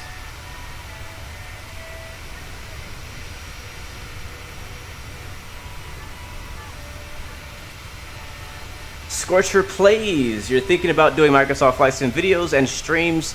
Any tips? You currently have 6.1 thousand subs from your old videos, but you think a change in content is needed to keep growing. First of all, freaking congrats on 6.1 thousand subs, bro. That's amazing. Congrats to you, man.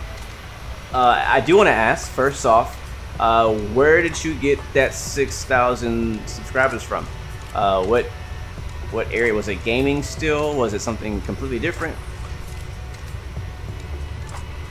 That's my first question will be before I give you any tips. Yeah, huge congrats to that, man. That's a big deal. That's not just a few people. Actually, two questions. Where did you get your first 6,000 subscribers from? And how long ago has it been since you posted that type of content? Okay, is it like generic gaming or is it a specific type of game? I'm just trying to narrow it down. Hopefully this can help somebody else too, who may be in a similar situation.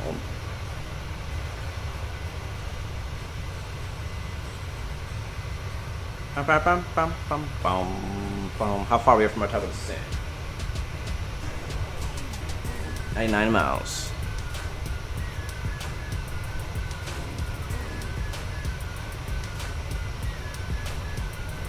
Yeah, for some reason SimToolKit Pro is not like connecting right, and it's not giving me. Oh, I know why.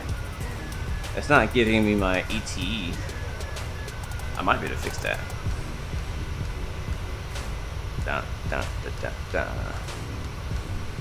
Your last video was about a month ago, and you used to do Roblox and Minecraft, but most of your viewers left and streams got no viewers anymore. Okay. Okay.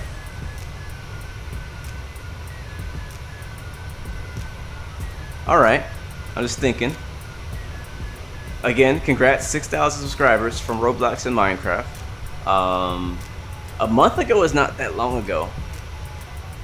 I'm not sure why your viewers left, but the reason I was wondering is because I was thinking if you should start a new channel and start over, or if you should keep using the same channel and build on that. The good thing is, if you're at a point in your channel where there's not a lot of traffic going on, like your old videos not getting many views anymore, your new videos are not getting any views, your live streams not getting any views, it's probably the best time to make a change, because what's happening is your streams and videos are probably no longer getting recommended to your audience. You know what I mean? And so yes, it's not a bad time for a rebrand. I believe YouTube will allow you to change your name too if you want to. So if you want to move into flight sim, or you know, if you still want to do generic gaming, just kind of be careful with that. I always tell people, hey, if you want to make a channel that's only going to be about flight simulation, then then do that. If you want to do flight sim for now, but maybe change it up later, do something, as a name, make it a bit, more generic. I think your name is fine. Scorcher Plays, like, that doesn't tell me anything. Yeah, you're partnered, you have monetization, all that already, so that's good. So yeah, I would just say, do it, man. I think the name is fine still. Scorcher Plays seems fine to me. I'm not sure what your logo looks like. But yeah, just start making content. Start making whatever it is you're interested in. I'm not sure what type of flight simming you're in, because even inside of flight sim, there's different interests. Not sure if you're interested only in airliners. Are you interested in only doing live streams? Are you willing to do videos as well? So kind of find out the direction you want to take. Why is auto throttle not on? I just noticed that. Alright, but yeah, find out what direction you want to take and start creating content, start posting videos. And start targeting flight sim. And yeah, you're working on becoming a pilot and you love Microsoft Flight Sim, so thinking about making content about what you enjoy is a good idea. Yeah, I agree. 100% agree. If you love flights, aviation in general, and you're actually actively trying to work on becoming a pilot, then that's something that you're not going to get bored of. You know what I mean? Make sure you love it. Make sure you enjoy the content you want to make. If you don't enjoy Roblox anymore, if you don't enjoy Minecraft anymore, why are you making Minecraft content? Unless you were getting millions of views. You know what I mean? But still, like, at the point where your channel is, was kind of you're kind of at a limbo area, like not a lot's going on. It's not a bad time to make that change. And you don't have to delete the old videos. Some people will tell you, but you might think to yourself, oh, I need to delete all my old stuff. No, don't delete it. Just leave it on your channel. It's not gonna hurt you. If you start posting YouTube content, YouTube will recognize that you're posting YouTube content and will start recommending your videos to people who like flight sim. You know what I'm saying? So yeah, go just to start making content.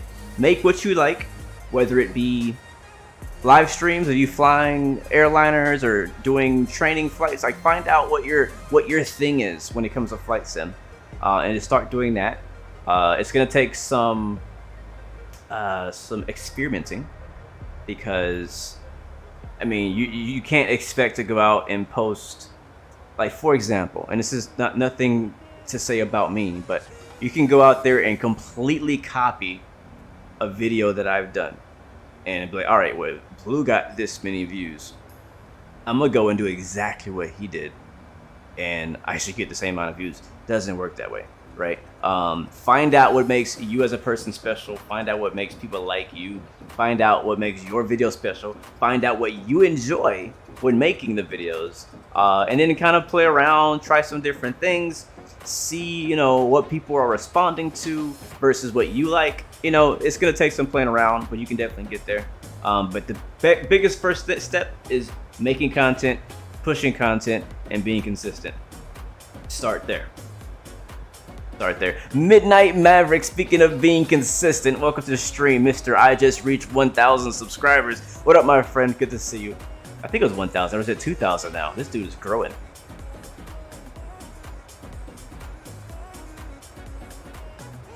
Yeah, I mean, if you just want to be organized, I mean, yeah, sure, you could do that, but I don't recommend. Like, my first video for my channel is still a GTA video. Nobody watches it, and that's fine, but it still exists on my channel. You'd have to look really hard to find it, but it does still exist on my channel. You're not gonna search GTA Blue and it pop up and recommend it. It's not gonna happen because it's just, yeah, but it exists, right? So, I mean, you don't have to private them, you don't have to delete them, you don't have to unlist them. Just leave them as they are, and just pretend like they're not there. When it comes to your actual YouTube channel, I wouldn't feature them there. Like, go and customize your actual YouTube channel and make sure that your flight sim content is showing up on top and not your Minecraft and Roblox stuff. Does that help at all? I could go so much deeper into that, but that's a vague way to answer your question. All right, 40 miles from our top of descent. I'm gonna set our altitude down 2,000 feet.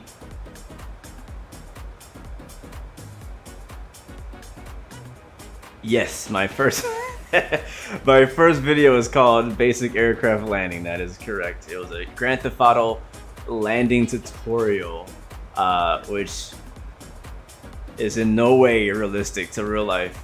I know that now, but it was, yeah, I successfully was landing the big 747 jet in GTA 5 at Fort Zancudo. So that was my first video. I think my second and third video was like some skydiving thing. Anyway, a bunch of GTA multiplayer stuff, and then I basically disappeared from YouTube because I only made, people know my story, I only started YouTube to share my videos with my friends. GTA had a what they call the Rockstar editor. It still exists today on Grand Theft Auto 5. You're able to record and edit videos all within Grand Theft Auto, which is super cool. And me, you know, knowing a little bit about video editing in real life, it's like, this would be cool to make. And so I made a few videos with some music to them, and then I wanted to show my friends. My friends weren't here, so I posted them on YouTube, and then I basically showed them like that. And that's where my YouTube channel originally started. I'm not sure how big the gap was between my last GTA video to when I started posting Infinite Flight, because that's when I really started pushing YouTube. And again, not even necessarily on purpose. I don't remember what my inspiration was of streaming Infinite Flight. I think because nobody was doing it really at the time. I was already watching X-Plane live streams and stuff like that back then, watching people like Castrator, John Fly, a lot of these different guys who stream on Twitch and on YouTube. I was watching them, and I was like, you know what, it'd be kind of cool to stream mobile flight simulator. And I was like, I haven't seen anybody do that. And so I figured out how to do it. Oh, traffic. It's a Japan Airlines 737 on our left. That's pretty cool.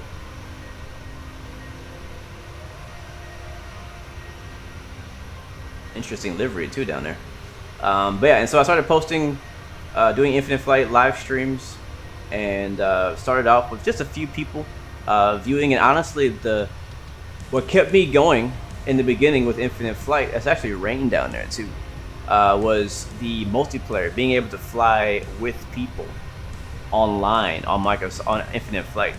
Infinite Flight didn't have a Discord There was no, I mean, the forum existed, but I don't like forums. So really, I was just flying multiplayer with people, connecting with people, creating a community, and then eventually the number just grew. Where I really got the momentum for my channel was when a huge update came out to Infinite Flight, probably still the biggest update ever, and that was when Infinite Flight came from a regional flight simulator to a global flight simulator. They added the ability to fly around the entire world and not just fly in like SoCal or, you know, little regions. And so it was a big deal back then. And I think that's when I reached my first 1,000 subscribers because of that. And yeah, and so then on, I just kept doing it. Eventually got a PC, moved to PC gaming, and yeah, now we're here. Oh, more traffic underneath us. 12 o'clock low. Like another Japan Airlines. Yep, as we getting closer to Tokyo, lots of Japan Airlines planes. That is so cool. Now, what you guys are seeing right there, that is AIG. AI traffic. That's not a real person. I believe that is AIG. Oh, that's so cool. Alright, it sounds like we're reaching our top of descent too. Yeah, I just realized we haven't had any contrails for this entire flight. I'm not sure what's up with that. I should be on Unicom. I'll check. No, actually, I'm not. I don't know when that changed. Back over to Unicom, 122.8. Alright, now I'm on Unicom. Why do some planes on Vatsim have contrails and others don't? I'm not sure, Alb Aviation from Germany. I don't know, man. Alright, we have reached our top of descent. I like the way water looks in Microsoft Flight Sim too. Look at that. That's cool.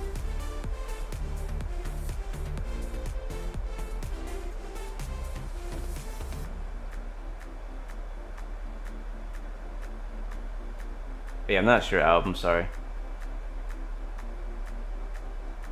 How can you go into the cabin? You have to do something special. You can't just walk back into the cabin, which is stupid in my opinion. I still think it's stupid. Like, look, if I try to walk back here, I'm stuck. I can't go through. Is this door open? I didn't think so. It's like the door doesn't open, but the jump seat works. Like, what's the point of that?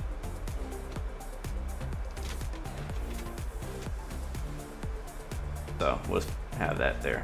So the way you do it is you have to go into the airplane's camera config file.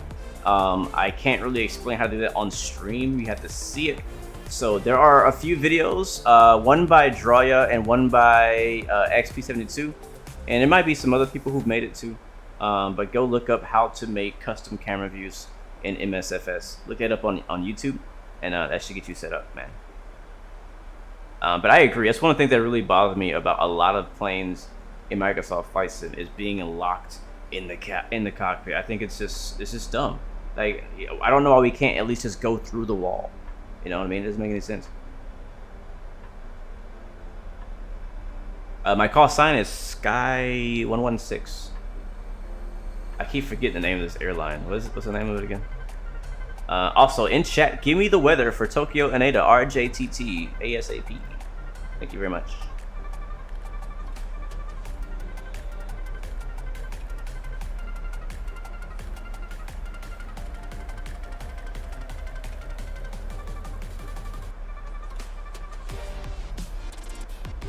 Yeah, the Phoenix does let you go back there, but PMDG does not. Go ahead and try to talk again on Unicom, and we'll see if I can hear you. I should hear you now.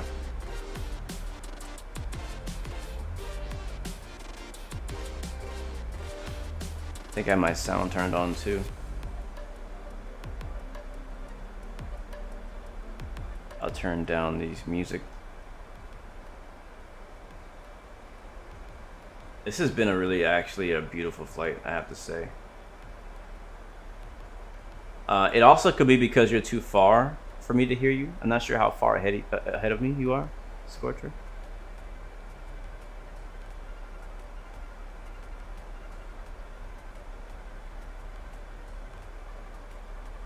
Kevin says a jump seat is nowhere near that spacious or comfortable in real life. Is it really? You know, I would love to ride jump seat. Man. A friend of mine, he works for another airline. He says apparently they allow you to ride jump seat even as a ramp agent in the cockpit, which is crazy. Yeah, I'll be honest, if you see jump seats in real life, they don't look very comfortable at all. I never sat in one, but they don't look very comfortable. Architect, we are flying into Japan right now. Do I have Volanta? I do, but we're not using it at the moment. Where's the seatbelt? I don't know. I don't know. Alright, let's take a look down. You'll see our arrival. Matter of fact, it's not a bad time to brief that. So we're passing 21,000 feet into Tokyo Haneda. Let's jump back into Sim Tokyo Pro just for a short period of time, just to take a look at our arrivals. Let me grab that. We'll brief it together, so make sure I don't miss anything, because you know I'll be missing stuff all the time. This new OBS update has been confusing me. There we go, Sim Tokyo Pro. All right, we're coming up to Runso. And where's that? There it is. Hopefully this thing works still. Yes, it does. Okay, cool. So our transition is axle, I think. Right?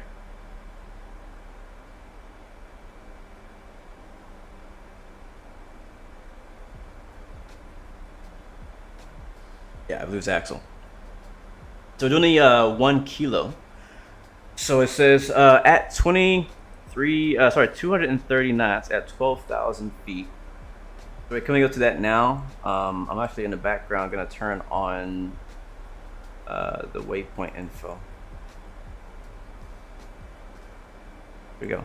And then we'll continue 039 heading to TT454, and then 090 heading for 7 miles to Tango Tango 455, and then a 068 for 7.6 miles to Tango Tango 456, and then 044 degrees for 99.7 miles, maintaining 12,000 feet at 230 knots until we get to Wally, and then a left turn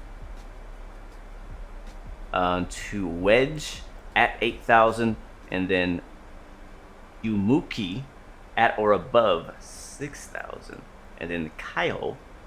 It says max 230 knots, at or below 14,000. Yep, that's all good. From there, we'll continue on to the ILS Yankee, runway 34 right, and that's what this chart is. Our localizer is 108.9, final approach course is 337. These are our frequencies if they were online. The decision height looks like 1,500. Is that right? Or is that I'm not sure what that means. ILS referred to from airport elevation is 21. Is that right? No, decision height is 120. I don't know what that number is. Anyways, yeah, so we come from Kaio at 4,000 and continue right into to approach the ILS or intercept the ILS 34 right via Cecil, then straight in, and then when we land, we'll have to find out where we park. I don't know where this airline parks, but we'll be coming in here. We'll exit to the left, then we'll find some parking. So that is our descent briefing, guys. And I'll hide this. Again, we're using Navigraph charts. We should be over, I think we're approaching axle, so we're right around here. I also see there is a little bit of weather in the area. I'm not sure if anybody grabbed the weather for me on chat. Anybody grab the weather for us in the chat? If not, I'll type it in myself. Oh, that's not right. Is that right? No, that's not right. I had the wrong thing. It's METAR. RJTT. And then we'll go ahead and move this out the way.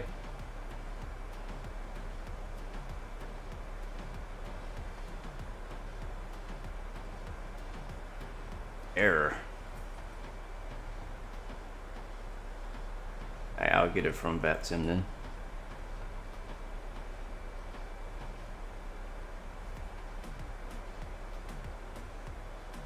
All right, guys. Winds in Tokyo are 100 at 3 knots. Visibility is clear. Few at 2,000, broken at 5,000.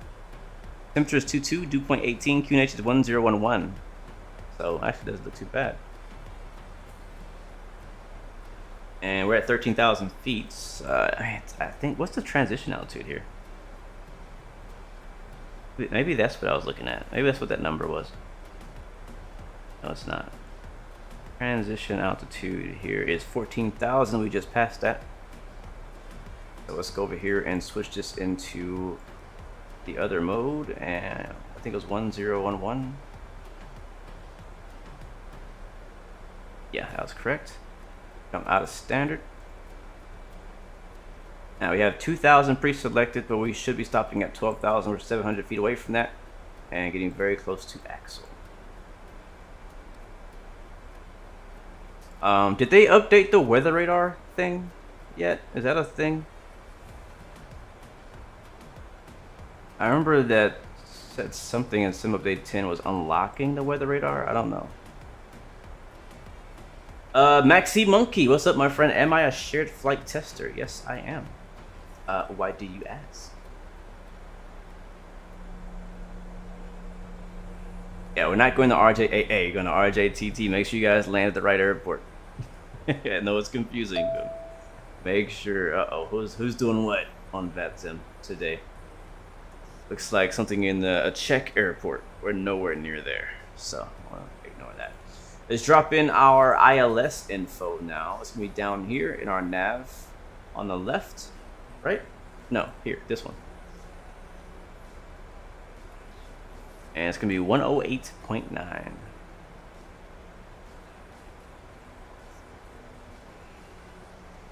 There it is, 108.9.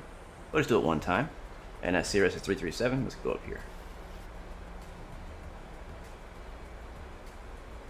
There we go. Do not let me forget, chat, to turn on flight control replay before we land. Not let me forget. I will be very upset if we can't watch our replay today. How can you learn to fly flight simulators? Is there a website? You know, there should be. There really should be a website, Krisha. Great question. My suggestion. Wow, that is a good question. I'm pretty sure. I think what's his name made a video about it when Microsoft came out. Well, here's the thing.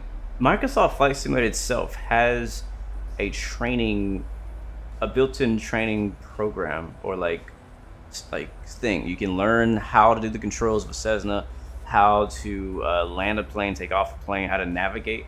I actually would recommend you run through that within Microsoft Flight Sim. Again, even if you just have the Game Pass version, you still have access to that.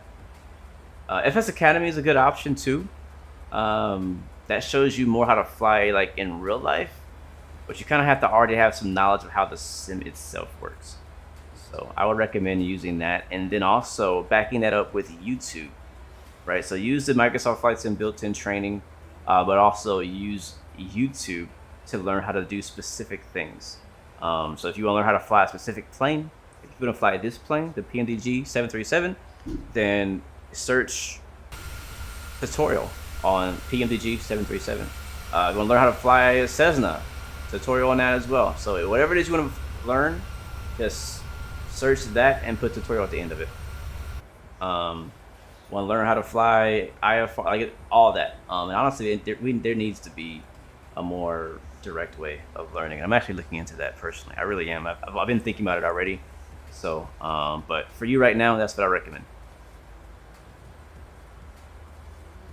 SLC4, you're also cruising in the Zebo. Sweet, man. Yeah, this is a really cool plane. Aviation Pro on YouTube, he has some awesome tutorials. It might be more for Vatsim. Yeah, I mean, we're talking about like just getting in the flight sim. Like, you know nothing about flight simulation. You're brand new. That's what we're talking about here.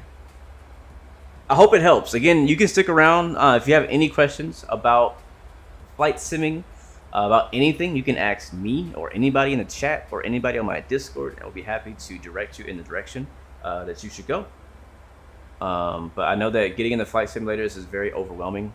I understand how it feels. I have been a noob at a lot of things. Trust me. I play a lot of different types of games, and getting started on some of these more, you know, complex games can be a lot. Like, think about getting started with Ark Survival for the first time. Imagine getting started with Star Citizen for the first time. Train simulators, Run 8. Like, there's so many things. Games, DCS. Oh my God, DCS, bro. Combat sim. Getting started with that for the first time is so overwhelming, and so understanding that is important. So yeah. How did I get into the testing? You applied like months ago. You never got accepted or anything like that. I got accepted a while back. I actually got what they were doing a while ago was they were allowing members who were a part of the shared cockpit beta team to basically invite like 1 or 2 people at a time. So basically they would like give a recommendation, like, hey, I think this guy should be a part of this beta testing. They would send out a form. I filled out that form because somebody recommended me, and then I got accepted pretty quickly actually because of that part. But since then they've changed it, and now they've kind of limited the beta. They're not really doing that anymore. So I know a lot of people have signed up and want to give it a try. I don't know, man. I don't know what the best way would to be to get a part of it. I'm hoping it comes out of beta soon, but I know that they're now testing X-Plane 12 stuff as well, so it might be a little bit longer. If you're on the Discord, I would recommend hop on the Discord, and if you can, I mean, even, you know, private message somebody. One of the mods or developers, like, hey, you know, months ago I wanted to get a part of this. What do I need to do to be a part and help beta test?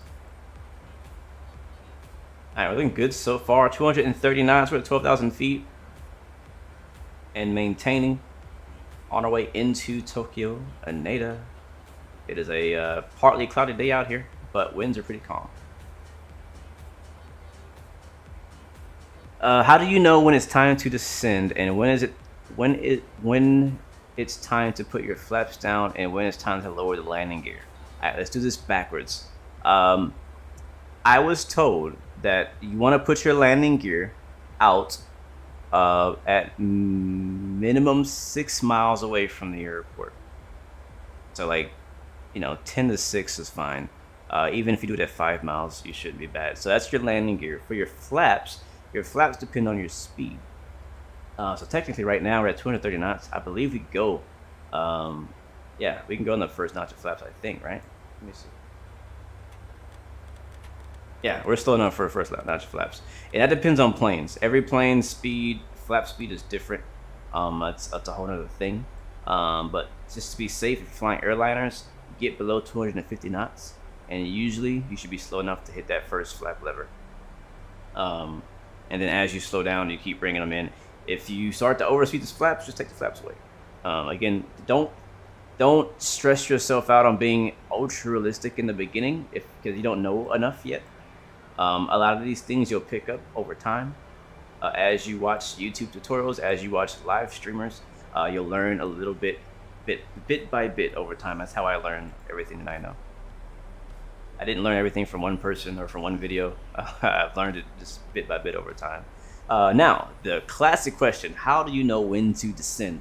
Now, it's kind of cheating in a plane like what I'm flying today because it already calculated and created a top of descent for me due to my flight plan. So basically, that's how I knew.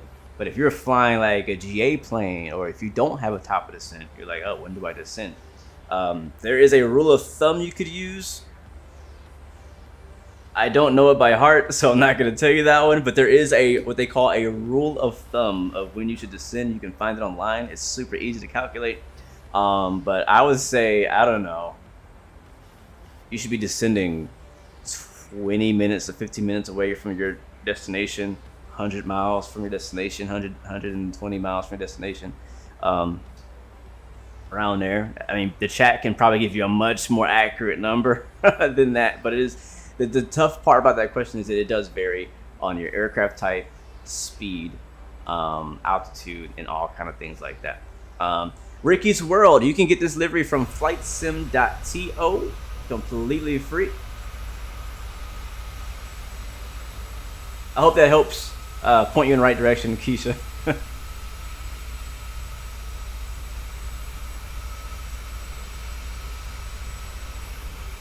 One thing that's also amazing about our community is that there are also multiple real-world pilots who hang out in the chats, who hang out in different Discord channels, who live stream as well and make videos, who make tutorials about how to do these very things. So again, just do a little looking, a little digging. Hopefully I could help at least a little bit. But I'm not yet a real world like pilot. I've done my discovery flight. I've done I only have 1 hour on my belt of real world flight time. But I have done my ground school training. So I've learned a lot about aviation, but I'm not a professional. The outside makes me lag. I wonder what's up with that.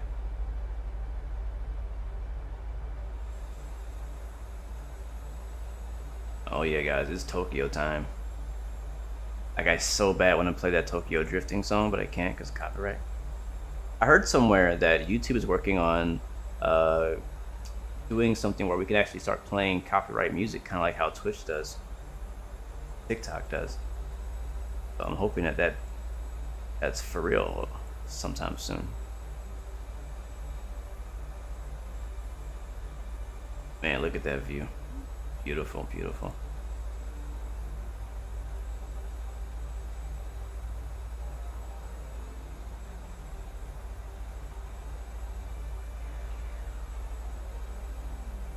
Will I be doing any other Train Simulator, Train Sim World 3 videos soon?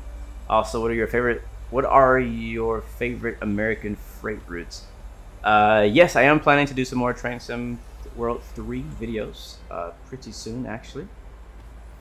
Landing lights on. My favorite freight routes, actually the new Cajon Pass is actually become one of my favorite. Also, the Clinchfield route, I really like that one a lot. And probably Sherman Hill. No, the Norfolk Southern one, the one where it's like the horseshoe curve. I like that one a lot too. All right, seatbelt signs on, and we'll get the landing lights now on. Because I know that somebody's new in the chat, your landing lights turn on at 10,000 feet as you are climbing out or descending. Some companies do it at 18,000, but it's a good general rule to make sure that your landing lights are off when you're descending through 10,000, or sorry, on when descending to 10,000 feet, or climbing out of 10,000 feet, you turn them off. And you also want to make sure that you are 250 knots or less while you are 10,000 feet and under. So we're almost there. Let's see how we're looking. Is it straight in from here? Not quite. We're gonna kind of go around and then back in. I think we are about, let's see, this bar here is what, 25 miles. So we can go ahead and make a call to Haneda, let them know we're inbound. So Tokyo Haneda traffic. Who are we? Sky what? Sky something? What's the name of our airline? Sky something. I forgot. Gosh. You know what? I'm also on the wrong freaking frequency. Who is changing my radio? Is that ATC thing on again?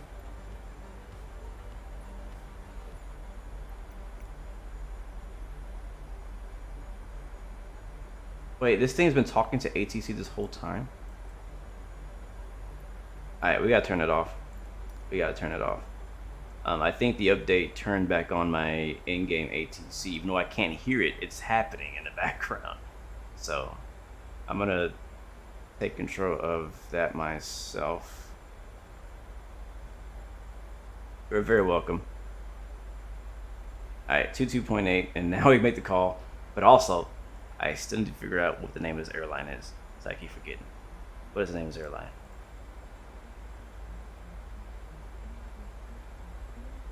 SKYMARK. Thank you. Alright, I keep forgetting SKYMARK. Alright, here we go. Tokyo Haneda traffic. SKYMARK 116 is inbound 20 miles from the east. Approaching ILS 34 right, Tokyo native.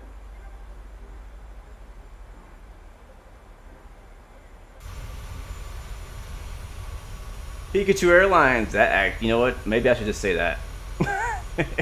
Pikachu 116. Yeah, that's what we're gonna do from now on. Tokyo traffic, Qantas 100, inbound ILS runway 34 right, 10 nautical miles. Alright, so he's in front of us, which is expected. Maxi Monkey, it is real. It is. Look it up. This is a real plane.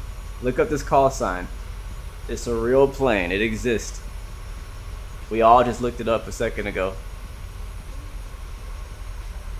Yeah, I don't know why you guys are getting lag on the outside view. I'm sorry. I don't understand why that's happening. Is it still lagging? Does it like take time? Oh yeah, it's really bad. All right, we'll stay on side. Dang it. All right, well, inside views for us. It's like. All right, auto brakes up to 2. Landing.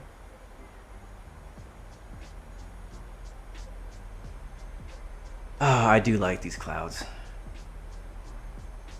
Twitch can't do exterior view. It drops to like 1 FPS as well. You know what? Really interesting, because OBS Studio is running smooth. The playback is smooth. It doesn't say I dropped any frames, which means you shouldn't be getting stutters. But when I look at the YouTube replay, it's definitely getting stutters on the outside view. Wonder what's causing that. It has to be something to do with Sim Update 10. That's never happened before.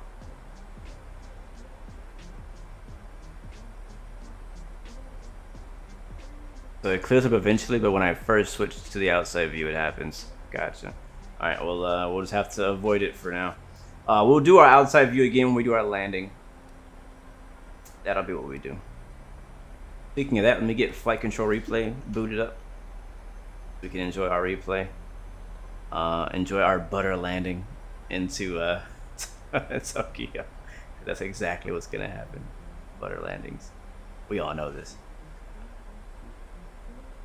Where is it? There it is. Let me turn it on.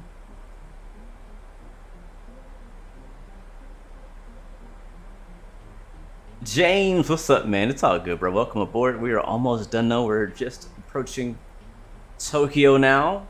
Can't see it. Hopefully we do get to see it. I think I have the Tokyo World updates. We should have a nice Tokyo City skyline to look at, hopefully, when we fly in.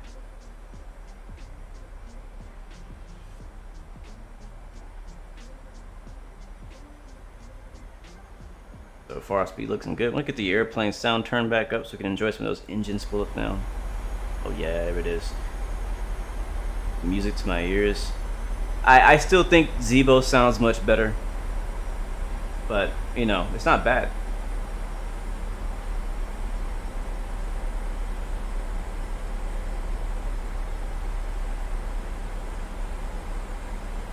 Have I seen any other cool aircraft livery in person? Yes, actually. Alaska has some really cool really cool liveries. Like they have like a lot of, I think they have some kind of partnership with Disney, so they tend to have a lot of really cool Disney themed liveries. So I can't say one out of the top of my head right now, but if you look up Alaska, you'll find some very cool liveries that they use. I also like the United Star Wars livery. That's a really cool one.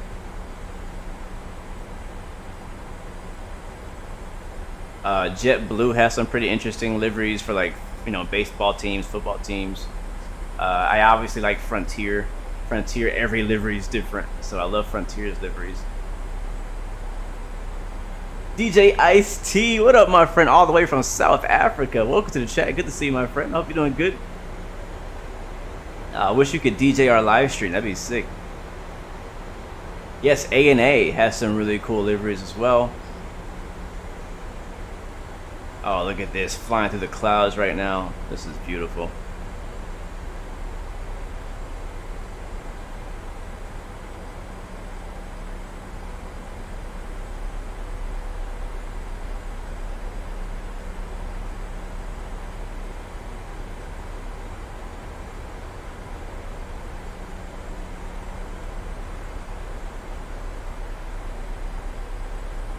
Alright, we'll be landing flaps 30. It's going to put us at 147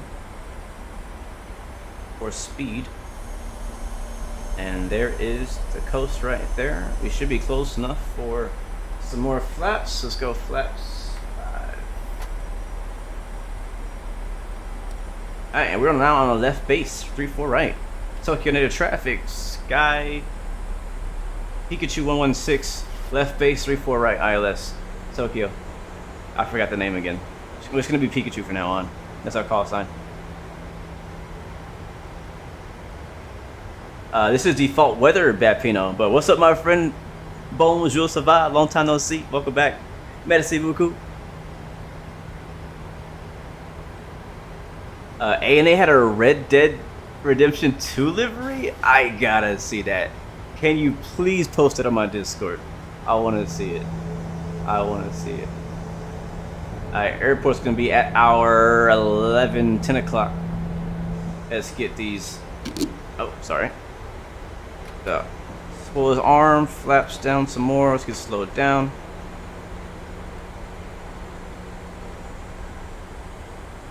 Tokyo traffic, Qantas 100 on final.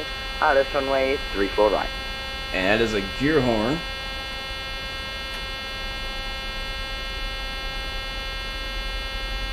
So we'll drop the gear, sure.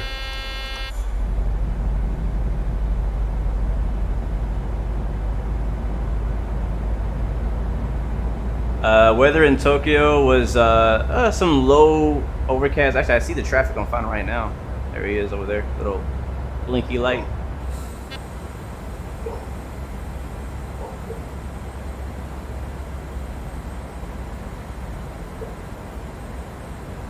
Oh yes, the Star Wars droid livery is really dope too. Yep. Another great one. Alright, let's get our replay recording now that our gear is down. Connect.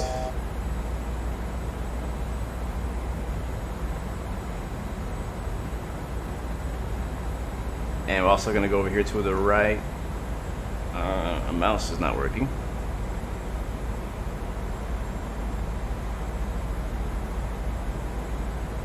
Mouse is not working. Hold on. And approach mode.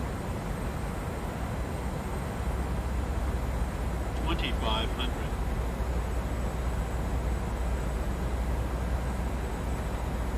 About 15. Oh, look at this approach. Oh, I love Tokyo. It's been too long.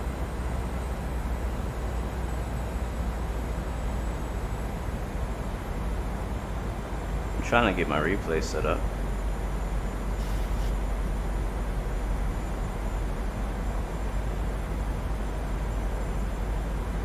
There we go. Now it's on. Alright, record.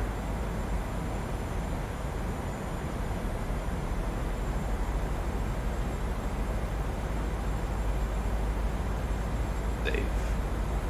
Alright, we're recording. Beautiful. Alright, let's get ready to land.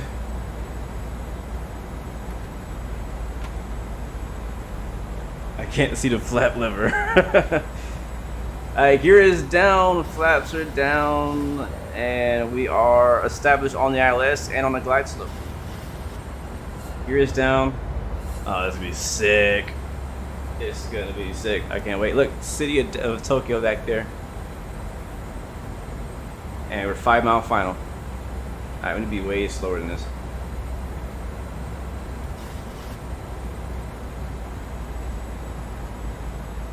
Alright. Tokyo, Aneda traffic. Pikachu 116 now, short 5 mile final on the ILS runway 34 right. Tokyo.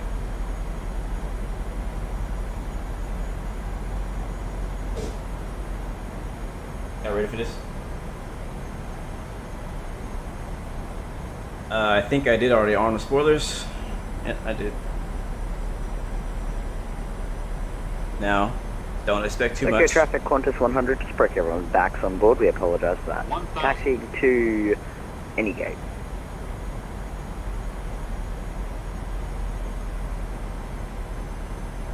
Alright, let's fly from here. My mouse is still not working and I don't know why. So we're just gonna ignore it.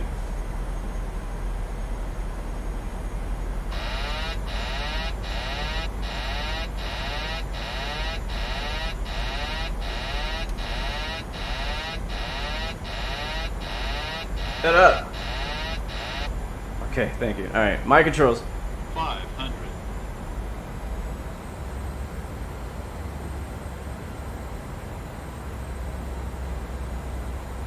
400. 300.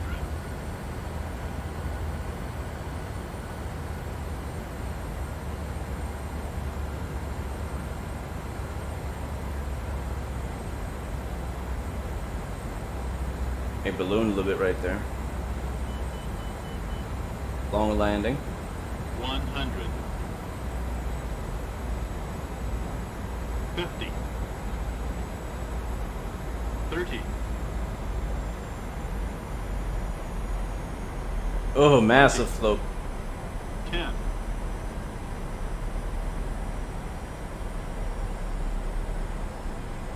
Are we gonna touch down or what? Are we gonna touch down or what? Go around.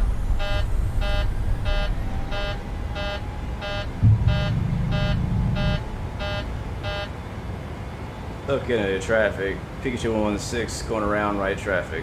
Tokyo. Alright, you're up. It's not the Zebo. Oh my god, this thing did not want to touch down.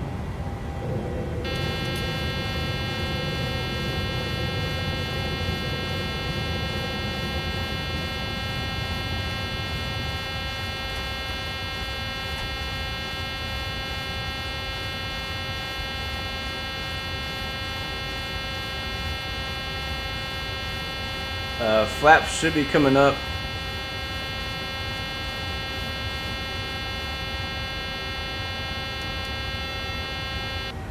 Alright, got rid of that noise.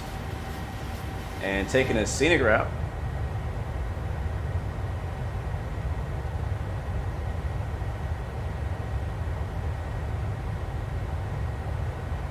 Oh, that looks so good. Yeah, I was high on the glide slope towards the end.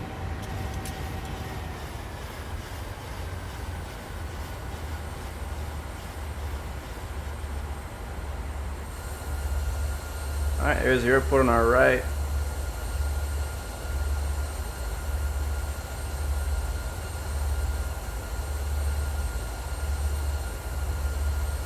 Oh, look at that bridge.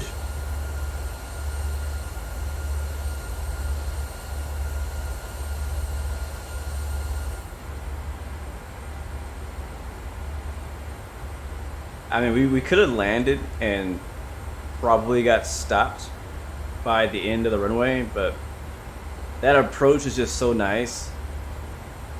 I can't settle for that. So, alright, now we're on the right downwind. We're working on it.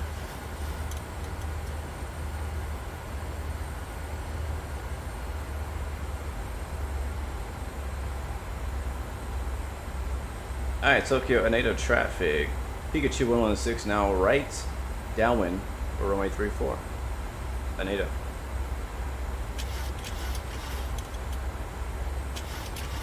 Alright, let's do this again. Get a few flaps down. Let's set our auto brake.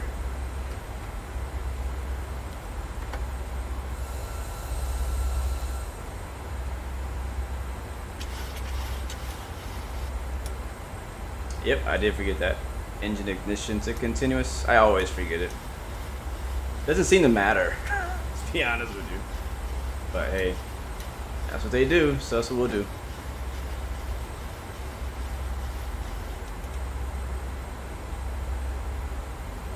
And I will R on speed brakes again. A little bit more flaps.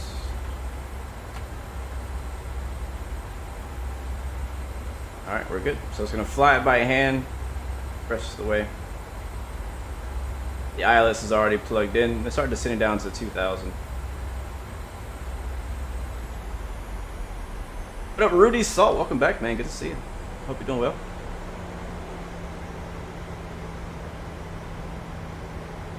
Jusuf, or Yusuf, welcome back as well. Hello. Doing pretty good, man. Thanks for asking.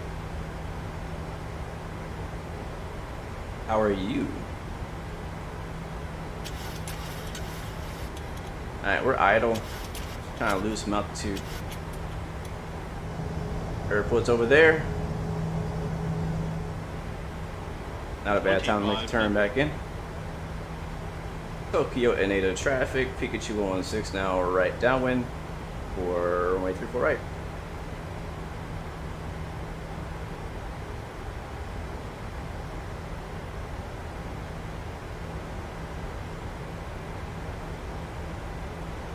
Thank you, Rudy. Thanks for stopping by, man. Hope you have a good day, man. Hopefully you get everything done you need to get done. Hoping for a productive one for you. Do I have the Latin VFR Fort Lauderdale scenery, and how do I feel about it? I think it's great. I think it's honestly one of my favorite Latin VFR sceneries for Microsoft Flight Sim.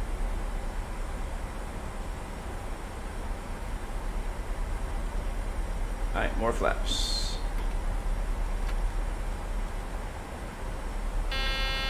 And here comes the gear.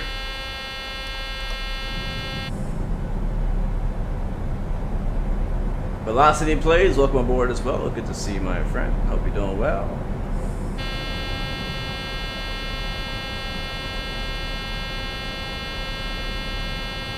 I don't know why it's making that noise. 1,000. There we go. Now it's gone. Hey man, however you got here, I'm glad you made it in, and hopefully you enjoy what's left of the flight. If you're just joining us, we had to do a go around due to excessive floating.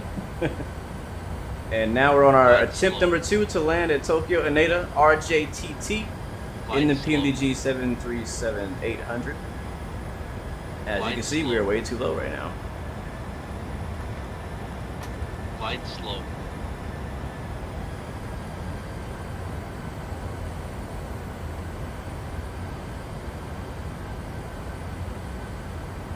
Yep, replay is still running. That's recording everything. Alright, here comes our glide slope. Gear's already down, lights are on. Tokyo native traffic. Pikachu 116 now on short final runway 34 right. Tokyo.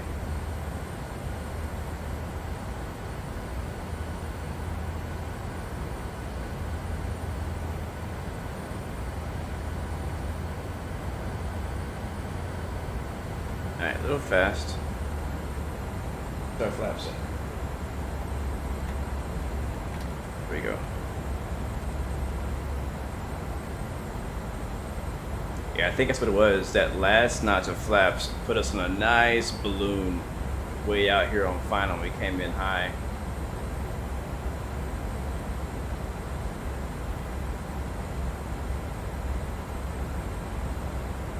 Beautiful approach.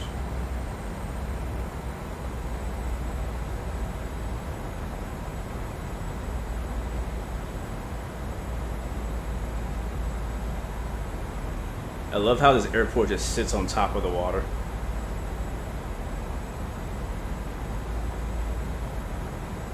$500. $400. I'm gonna cut the throttle early this time.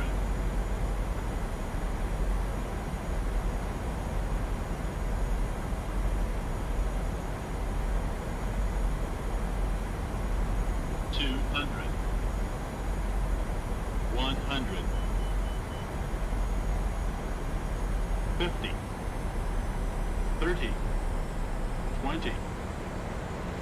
10. Oh yeah. Get in there. And reversers.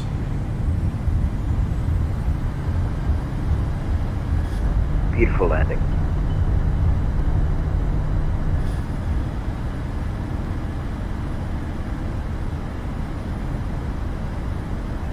Alright, manual braking. And we'll exit to the left. Ladies and gentlemen, welcome to Tokyo. Alright, APU on. Oh. Whoa there, whoa there, whoa there. Sharp turn. Yeah, I don't know what's going on with my right reverser. It's just been happening for a while, and I think it's something to do with my throttle mapping. My right reverser never wants to deploy.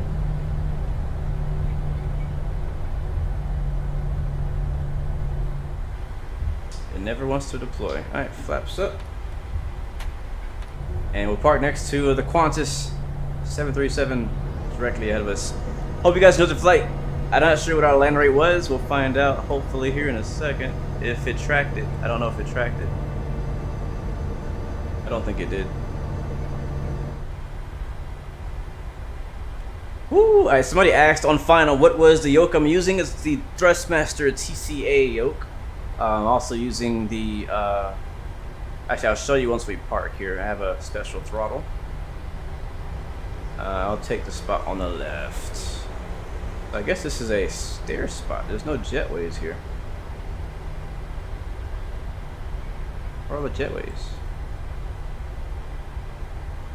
Yeah, what's going on with my camera right now, man? Can't look at anything.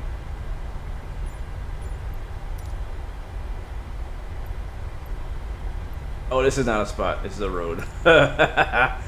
Whoops. Where's all the parking lines?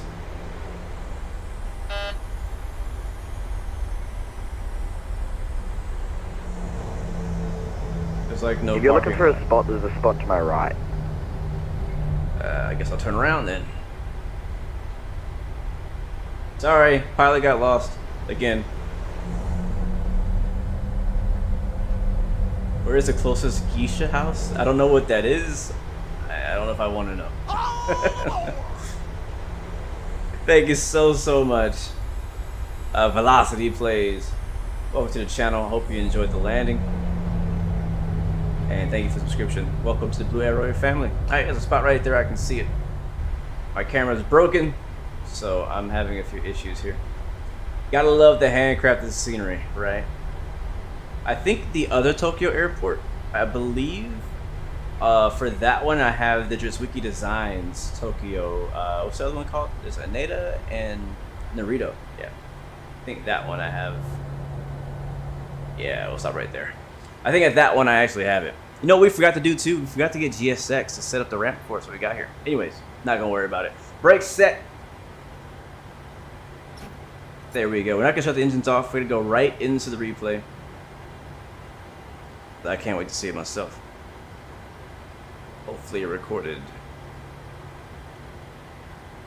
Hopefully it recorded, because I don't see it on my screen anywhere.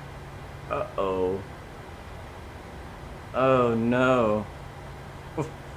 Where is it? Did it close itself? Did it crash? Did it save my replay? I don't think it got it. Oh no. Oh no. It didn't. Yeah, I might not have installed the new beta version right, because it definitely didn't get my replay. Ah, that sucks. Oh man. Man, I want to see that one. Why is it every time I have a decent landing, something screws up with my replay? Every freaking time. So this is what we're gonna do. We're just gonna deboard. We'll get the APU gens on, get the engine shut off, and we go through the shutdown procedure and all that stuff. Dang it, man, that sucks. Oh man. Where's GSX at? Where are my people? Where my people? Where my GSX people at? Speedy Graphics, thank you for the subscription and welcome to the Blue Arrow family. I hope you're doing well. You watched my landing in drone mode, looked pretty good. Nice. Well, you should have streamed it. Just kidding. But yeah, cool, man. Welcome to Tokyo. I am to request ground services. I need to stop. Yeah, I know. Okay, well, we'll just do that then. But yeah, sorry we didn't get to watch the replay this time. I really Really wish we could have done that. Passenger satisfaction 90%. Yeah, because we didn't watch the replay, I know. But it was a beautiful landing. I mean, I could rewind the stream and watch back the stream. But I really want to see it from the outside. I really do. I really, really do. Those are all your alts. What's that mean? What does alt mean? Like alt account? Alright, lights off. And we should be able to call GSX now and get our ground services to deboard the plane. This beautiful plane, by the way. Request deboarding, yes. We're not at a jetway, so no jetways here. Yeah, yeah. Let's see what happens. The boarding requested. Yes, it has been requested. Let's use Japan Airways ground services. So this is a GSX by FS Dream Team. Ground services. The third-party add-on.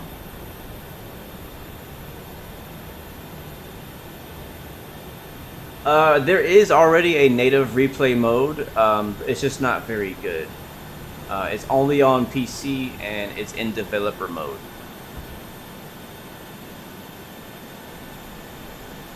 Where's this? Oh, there's the stairs. Are there people gonna walk off? I want to see if people are gonna walk off. For model matching, I use AIG model matching.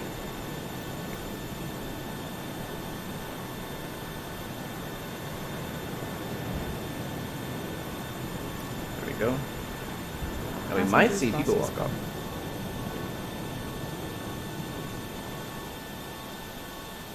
What did she say? I don't know what she said.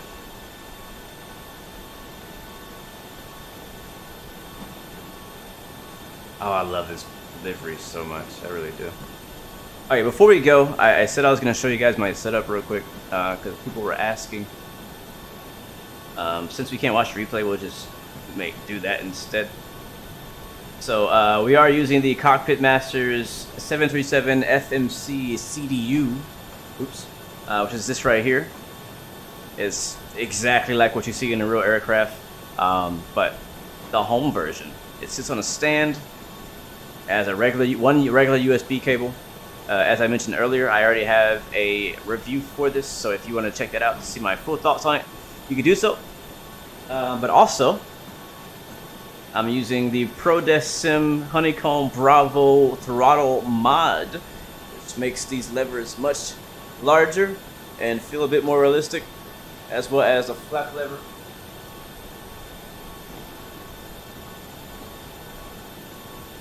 You can see it actually picks up, has like detents and stuff.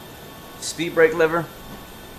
And then I have the TCA yoke over here from Thrustmaster. So that's our setup. I also have this radio panel that isn't working right now. I gotta find out how to fix it. So that's what we're rocking today. And please ignore my horrible cable management right now. I'm trying to set up the Blue HQ up again. Yes, C-Bar, this is our last flight for today, man. This is it. And Micah, yep, I got you. I haven't forgot about you. I guess we don't see anybody walking off. Do I have to open the door? I have to open the door. Oh my god. I don't know what's going on with my mouse. It's definitely time for the stream to be over.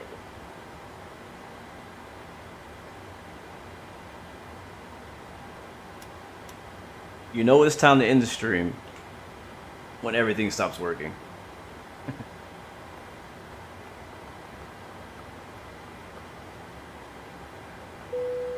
Passengers deboarding starting. Alright, doors are open.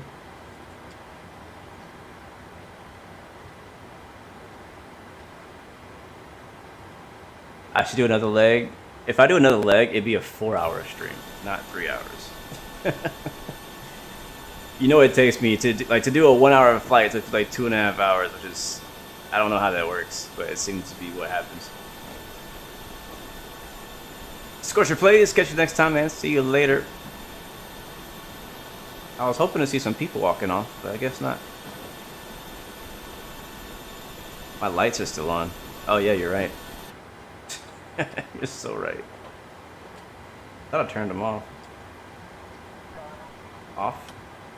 Off? Okay, yeah. Alright, well, we need to... And the strobes are on too. And beacon lights on. Yep, everything was on. Very lazy. Oh, there's people walking off. Wow, look at that. That's cool. I hope you guys enjoy this SKYMARK Airlines Pokemon Pikachu flight. Thank you guys for coming out. Thank you, James. Thank you, C-Bar. Thank you, Paul Toole. Thank you, Bravo Alpha. Thank you, Scorcher Plays, C-Bar, Troy Blackwell. Thank you so much.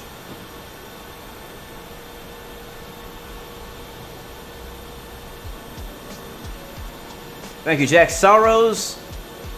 Crunk Monkey, I appreciate you very much. Everybody watching on Twitch and on Facebook and on Twitter and on YouTube, thank you guys for chilling with us. Velocity Plays, thank you very much as well.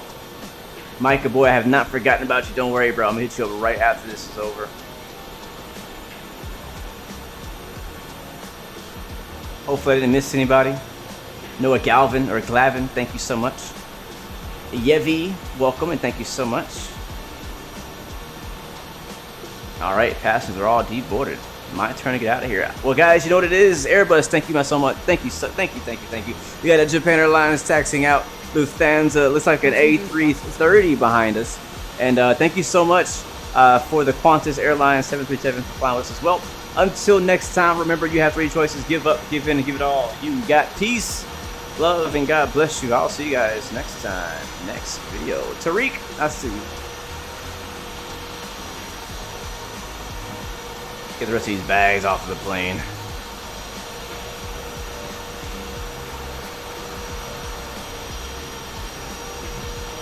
I get that perfect view. Joy Bagpipes, almost forgot you, man. See ya.